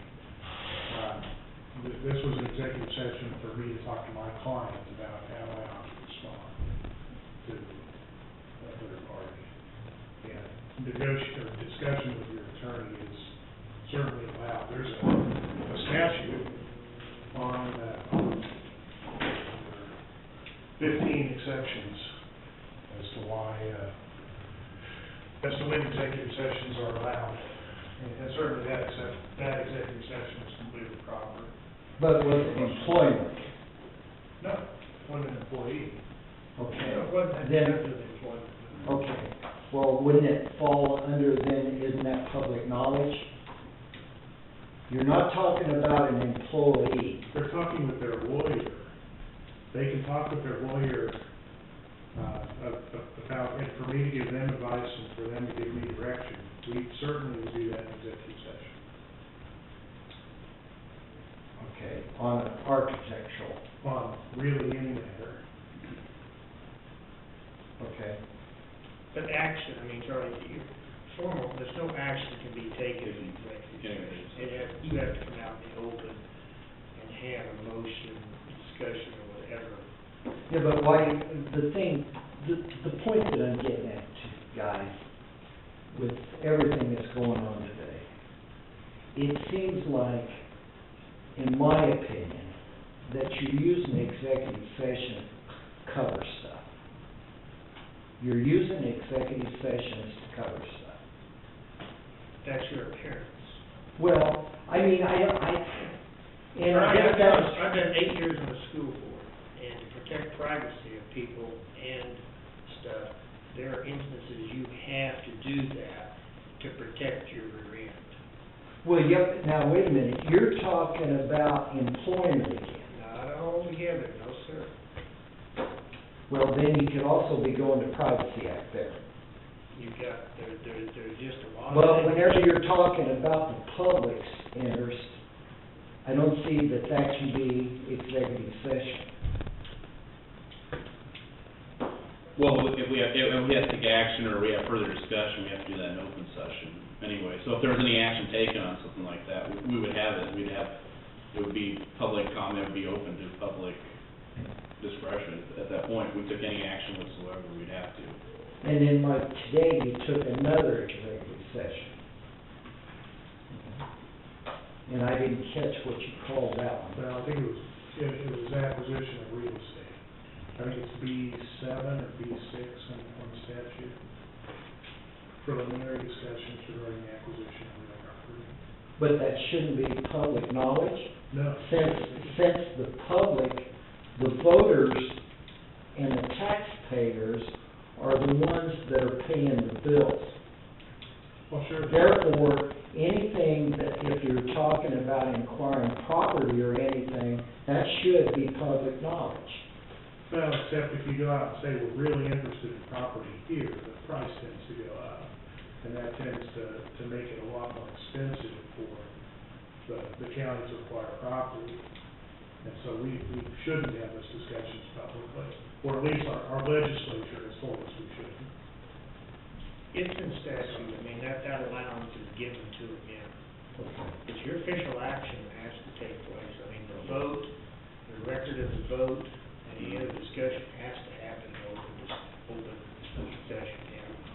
You can't come out, if we come out of the executive session, we have to vote if there's something, you know, that we decide we're gonna make a decision, we have to do it publicly. You can't just do it, you can't make a decision in executive Well, session. I agree with you there, Mike, but how much is it discussed after you come out of the executive session there? It depends on the topic. It just depends on the topic. So, more or less, okay, maybe I should back up here a little bit. Because, you know, I've served on, like, the Eagle Federal Credit Union for over 30 years on the board of directors for those. And, you know, you may run into some things, but it's nothing like that because we always felt like we wanted to keep everything, you know, before the board and everything. We never tried to, you know, disclose anything or hide anything. But now, whenever you're in the executive session, is the cameras on? No. See, I'd have to question that. And that's where my son-in-law, which is a international corporate lawyer, and another lawyer from Chicago advised me on that. Because he said that's all public knowledge. Well, I could see how attorneys that weren't familiar with Kansas law might think that.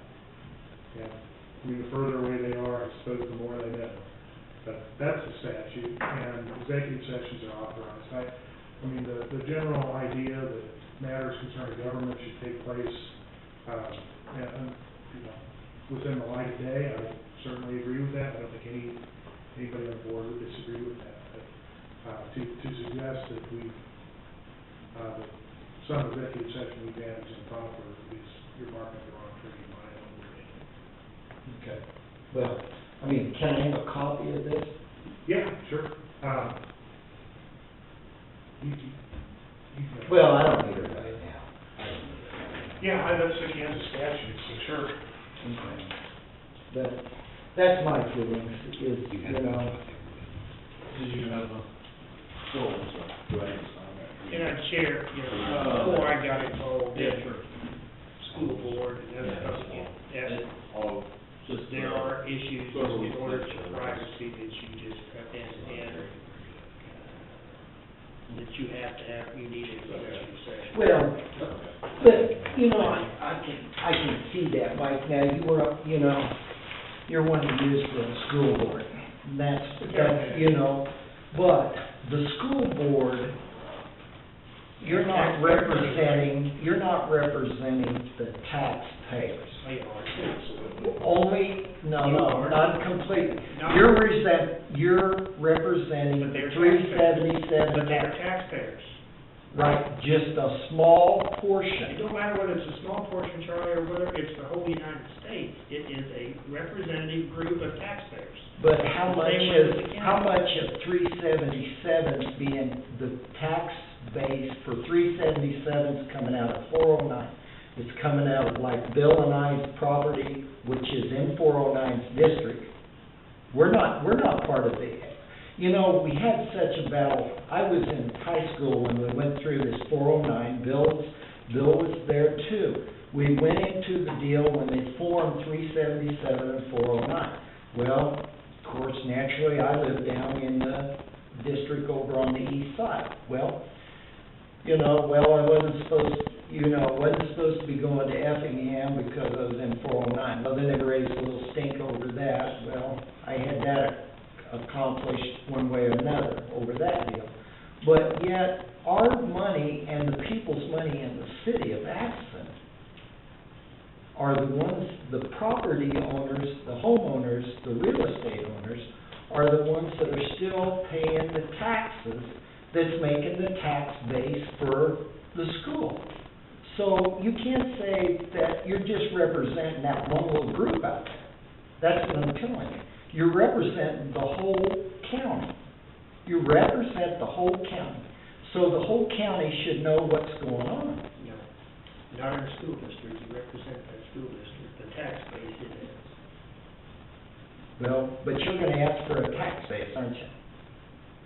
The school's gonna give what they're wanting for operating expenses. Is that correct? they propose it. Yeah, okay. But they're limited on the options of how much they can do, because the state levies everybody, whether it's you in 409, me in 377, whatever, it's 20 mills. Everybody pays 20 mills into the state, and then they disseminate that. Then your local school districts can have local option budgets that they can use, or some of them even have capital outlay, and that's all controlled within the tax base in their district, and their district only.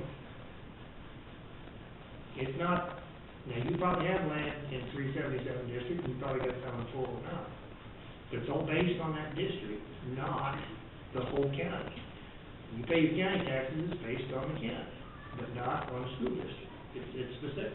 Yeah, but just like the publication they put in the paper, you know, evaluations and stuff, and then they put the different unities that's gonna get the money. Well, 377's one of them that's coming out of the county.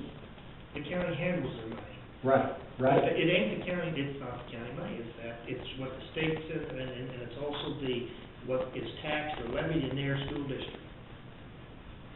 This 409, you don't get to vote on a bond issue, that can, you in 377 district? No, you live in town. Yes. You can't vote on that, no, because they have to fund it. Okay, okay. You know, if they passed a bond issue, they wouldn't come to you and say, Charlie, you're gonna have to pay 20 mils for a new school. So how do you guys, as far as commissioners then, how are you appropriating the money toward the 377 or the 409? We do nothing. Well, we collect the tax. That's right. You said it right there. Clerk sets the The mill. clerk does it. Yeah, but the mills and stuff are set through here. No. The mills on the school district is not. They set their own, all we do is we. set- Right, but you have to, they set them, but you collect them. We collect. So There's a difference between collecting and setting. Well, yeah, but I mean, you set A them, the business county has collects the to. sales tax, but they don't set the rate, do they? No, Okay. the city commissioners set the rates. Or if it's a state sales tax, the Yeah, state. yeah, It's yeah. a governing But entity, that's right. they set the rate. But the But- collecting person, just because they collect it, doesn't mean they're the ones that set the rate. Well, no. They're only a Well, collection, they're an in and out entity, all they are. okay. They're in and out, we're the same way with townships. They set their own budgets, and based on the valuation, and the mill levy is set based on their budget. We have nothing to do with that part of it. Okay. Only these areas that we're dealing with here do we have the input on. So then, basically then, I'd be happy to talk with you after the meeting about it if you'd like. but the executive session, that's the thing that I gotta try to clear up, because I've got issues with that. Okay. So, what would you, I mean, basically, what do you consider that is issues that the public should know? I'm not sure that's the way to phrase it. Well, I mean, no, maybe it's not the correct word, but there's issues that you feel like that you don't want them to know. Well, I think when Bill's on, that's pretty universal, whether you live in this, whether you're on a city council, whether you're in any kind of government entity as far as that goes. Why like I said, here, back to the school board, when we went to buy property where they actually built the ball field, we had to go into executive session to discuss the negotiations of how to handle or what to proceed, make an offer, blah, blah, you know, and stuff, because it puts you at a disadvantage if you discuss all that out in open and stuff, so. Personnel matters. Personnel matters, if it's a personnel. Well, I can see personnel matters. Yeah. Okay. I have no problems with And personnel that's matters at all. that's probably 90%, probably, I'd say. We call it non-elected personnel, attorney-client. Security. Security. We don't want to broadcast where we think our security vulnerabilities are. The what? Security vulnerabilities, we don't want to broadcast. Okay, that makes sense. Yeah, I don't have a problem with that. Those are all things that we talked about. If the point is that we should be really careful about going into executive session, I agree with that completely. If the statement is that it's going to be used, I would disagree with that. So. But, okay. And we've gone into executive sessions before, either called by people, asked us for one, or called by one of us where we get in it and we say, guys, we can't talk about this in executive session, we've got to wait till we come out. We've done that before. Okay. That's all I have. I'm just. Well, you bring up a good, I mean, it's valid, because everybody thinks there's something sneaky used to handle, but We're you not find trying to it. keep it from out of public. Exactly. We're not trying to do that. Well, I tell you the other thing that, I wouldn't really too much up on that, where I was, but I wasn't paying much attention, and you don't, the Globe reporter's not in here anymore. That's because the Globe cut that off, that's nothing to do with what we didn't have nothing to do with that. Because I think that they need to spend, that's some of the, like Leavenworth County down there, one of the commissioners down there I'm real close friends with, and he said there's a reporter from the Times there every minute when we're here. When I first got on, Kara Radio was here and Mary was both here. And then all of a sudden Mary quit coming and somebody asked her and that was her boss's decision. And I assume the same thing with Kara Radio. Well, Kara will either call Jeff or I, usually the day after a meeting, to get action, and then, of course, it's on, any action is on camera, is it reflected in the minutes too? They get public notices on They get public meetings, notice. any meetings that we gotta have, we have public notice, and Yeah, you- they're always given those. So can anybody look at the tapes? Yeah, You don't have to, you can go online. Oh, you can? Yeah. Okay. Mhm. Okay. Yeah, they're not saved, we haven't lost them, Charlie. Okay. I don't understand.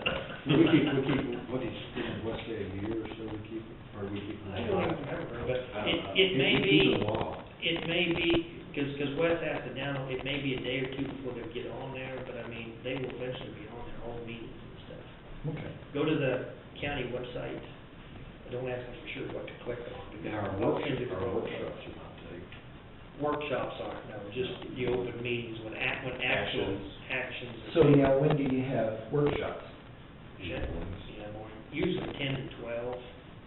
A lot of times that's when they look over bills or discuss some stuff can be discussed in open session, things like that. But the official action you cannot take any action during that time. Right now, we're using the time for budgets, Okay. and that's gonna take some time yet, so. That's all I got. Very good. Thank you. Go ahead, yes, don't be afraid to ask questions, Casey? I don't know, I'm just trying to get a road vacated, but there's no, it shows when the road is open, but the appraiser's office has no proof that it's still open, but they have no record that it's ever been vacated, and I'm just trying to figure out the best process to go about that. And it's township, I talked to the township, and they said that they don't see a problem with it, where they just call a special meeting. Me and the adjoining landowner would have to meet, and then I assume that it still need to come before you after. we're the final, we'd be the final say, but there had to be a public hearing, so if somebody comes up and objects to it, we have to take that into consideration. Okay. Yeah, but you start with your township and your neighbor and stuff, and then start the process. Well, there's trees on the road about this big, so I just never know it was a road, and, they have record of when it was open, but they have no record that from 1988 when they went to. So it hasn't been closed, but just nobody's taking. Well, since '88, they have no record of it even being open. Because they said an open road, whether it's been vacated or not, would show up on our aerials, but this one doesn't even show up, but. There should be records in the archives somewhere that. And that they. Have been closed. you say you talked to the appraiser's office? Yeah. Because I think the clerk, doesn't the clerk That's have why- this record? I went through the county clerk, and they took me down to the appraisals to see if Roger could find anything else, and then he met with Pauline, and I put the fence builder off 3 weeks now, and he's starting to get mad. So if I do it through you, does it still take 3 weeks through, It's been a while since I've looked at the statute. Yeah, I know there it has to be a does. publication notice, and is it 3 weeks? I don't Or remember. is it 2 weeks? He's gonna have to look at, I don't remember, 21A did. to vacate the road. sorry, I don't remember. Now, If you the want- one piece of property that I've got down there that joins Brax, that's an old township road. And that shows on the tax roll when that had to be sold. The road did. Yeah, the road has to be sold, because I bought the road. And it was on the tax roll, you were down there, in the appraiser's office. That's the problem with this road, is it doesn't even show up. I mean, Well, basically, you vacate the road to have the road become, whoever the property, whatever the right of way used to be, becomes there. and see, I don't between the clerk's office and the appraisal office, we haven't even found, I mean, they found where it was petitioned for a road, we found where they said, yes, put a road in, but we haven't found the width of the road, where the road came from, because I had a survey done, and from where my fence was, it says the fence needs to move 28 feet to the east onto the neighbor. Well, now, he's agreed to close the road, but he doesn't think the fence should be moved to 28 feet. You got a survey, you said? Yes. The survey will show where your property line should, apparently they didn't get the road where it should be. Well, the guy that petitioned for the road in 1870 was W.C. Smith, and he owned the quarter that I bought and the quarter to the south. So I didn't know if he said, don't fight the neighbor, just take it off me, but there's no record of how wide or where it came from. And you said you talked with the townships? Yeah, I talked to the township earlier today, and he said they'd call a meeting, but he said we didn't even know it was a road, so we don't see a problem with us approving the closure of that road. And see, they could just say, give approval, if it's okay with them, they basically refer to that, and we can pass a resolution and. Well, I didn't know if, Albert Hales, who it is, I didn't know if him and I need to go to a meeting with the township board and all agree on something and then forward it on to you, or? I'd say it'd be the first step, wouldn't it? Just to make, if you two, the people on there, yeah, I think you guys go and then they can tell us that they give us the approval, or you can bring it to us, and then we'll, but like I said, we gotta go through the proper channels, to Yeah, make a public yeah. hearing of it, so that if there's somebody that has used it for something else that they think is necessary, why? Well, the south half of the road was Walnut Township, and they have record of it being closed. But this half mile is Shannon Township, and, there's no record of it. But I wouldn't have thought you'd close a mile of it and left the other half mile open. But stranger things have happened, so. Yeah. And then if we do get the road closed and there's still a dispute over property line issues, Your survey should take precedence over that. That would be between you and Mr. Hill, I think we'd probably be out of that aspect. well, that's what, I didn't know if a road got vacated, if the commissioner or if the county surveyor would come out and mark it saying, this is where it goes to. Like when they come out and take the road, they're gonna come out and mark it. Well, do they come out and say, this is where it goes back to? Well, the county surveyor would review it, and then it would probably be a. Well, I've already paid Andy Tanking out there, Holton, who did the survey, and he recorded it. But I didn't know if the county surveyor would. Well, I think if you talk to Roger Denton, because what is that, Clark, we got a guy that, he may just look it over, I wouldn't think that he'd have to go resurvey and stuff, but he looked the work over and approved it with up in Troy. Yeah. And Roger told me to ask you guys. Well, I would've thought Roger would've known more than that, because I would've thought that. He did act like that he'd ever known of anything being marked. He said it just happened to each landowner usually. But how would you establish that half? I mean, You probably need some time to review a lot on that. I mean, should he give you his contact information and Yeah, that's probably the best. otherwise we're gonna be tied up, you know, by the time survey. Description goes to that number there, he can't make it do that in his. Hey, Jason, give your contact information to Pat Henderson. He's gonna review to see what we need to do, you know, as far as publication, et cetera. And then, I'm sure he'll probably discuss with Roger, see if the county surveyor needs to review that as well. But I'd go ahead, you and Al can go ahead and meet with the township and Jason, the bottom line more the issue that it's not the closing of the road, but where the line is between you and Mr. Hale. yeah. We both, I take it. we both agree on closing the road. I mean, But where the the, line is this. yeah, the line is the dispute. And that's what, I didn't know if you guys marked it after it was closed or. Do we get that involved, Pat? Well, all of those are gonna be on case-by-case basis, essentially where the land came from. The county doesn't ordinarily take fee simple title to, roads, they generally just take, it's dedicated for use as a road. And so when we're done using it, it goes back to where it came from, typically. But every one of those would be on a step-by-step, or a case-by-case basis, because many of them are going to be through, or between two neighbors, and some of them are gonna be through one person's land, so.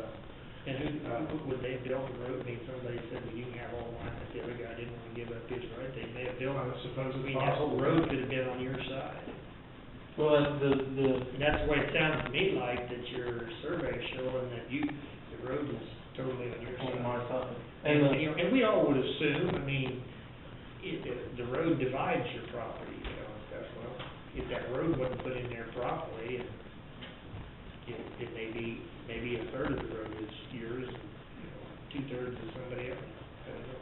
well, the guy that petitioned for the road or asked for the road, he, like I said, he owns the 2/4, so I mean, if the adjoining landowner said, no, we don't want it, but he was willing to take it off his just to have the road, but Exactly. we haven't found record of that anywhere yet, but.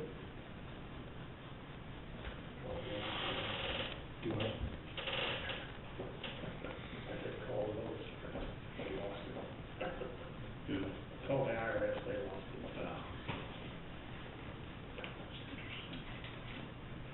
So you have to give, if you can give Pat Henderson your contact info, he'll Okay. research it.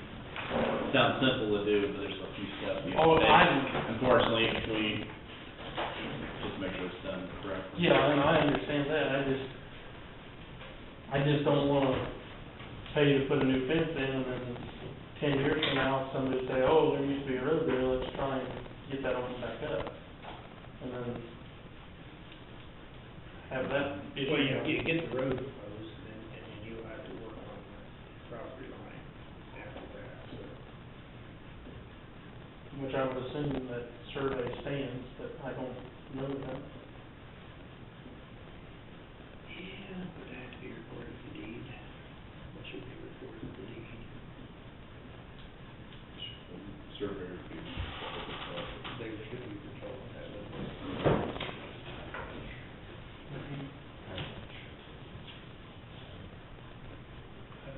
I'd say if your fencer's got another job, you're sending one to, but I don't think it's gonna get quick fixed. Now, if you were Mr. Hill, we're in agreement, I think typically we can have that thinking. Well, I didn't know if the legal proceedings, I didn't know if it had to be in paper for 3 weeks, or, you know, I mean, I really. The publication, yeah, there's a time frame that has to be out there, so. So we're at least that time period out anyway, so. You know how hard it is to get film splitters back though, so. Hey, I'll love you, my nephew, Chris, come out and help me put this in. About the second Tuesday of next week. Yeah, and I'll be 21 then. I'd actually like to make sure, because that's one of the things, if you do it right, it will outlive my lifetime. Well, I had it built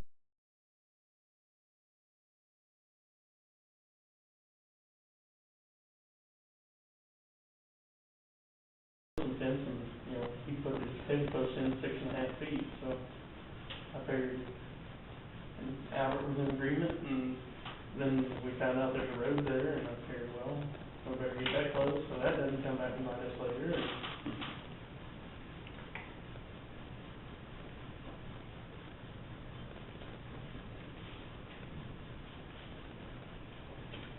But they told you, Charlie, they had to buy that one, did you just own it?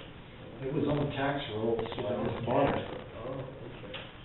It was 10-chip road, it was on the tax roll, and I just bought it. I've heard of that happening for roads been vacated, nobody farmed it, and they didn't start assessing taxes on it separately from the farmland, and Eric Neiman, back bought one, his dad, I think, bought one on tax sale. Really? He keeps paying tax on it because he doesn't want his name to be in the paper, but, Does it a lot of good things.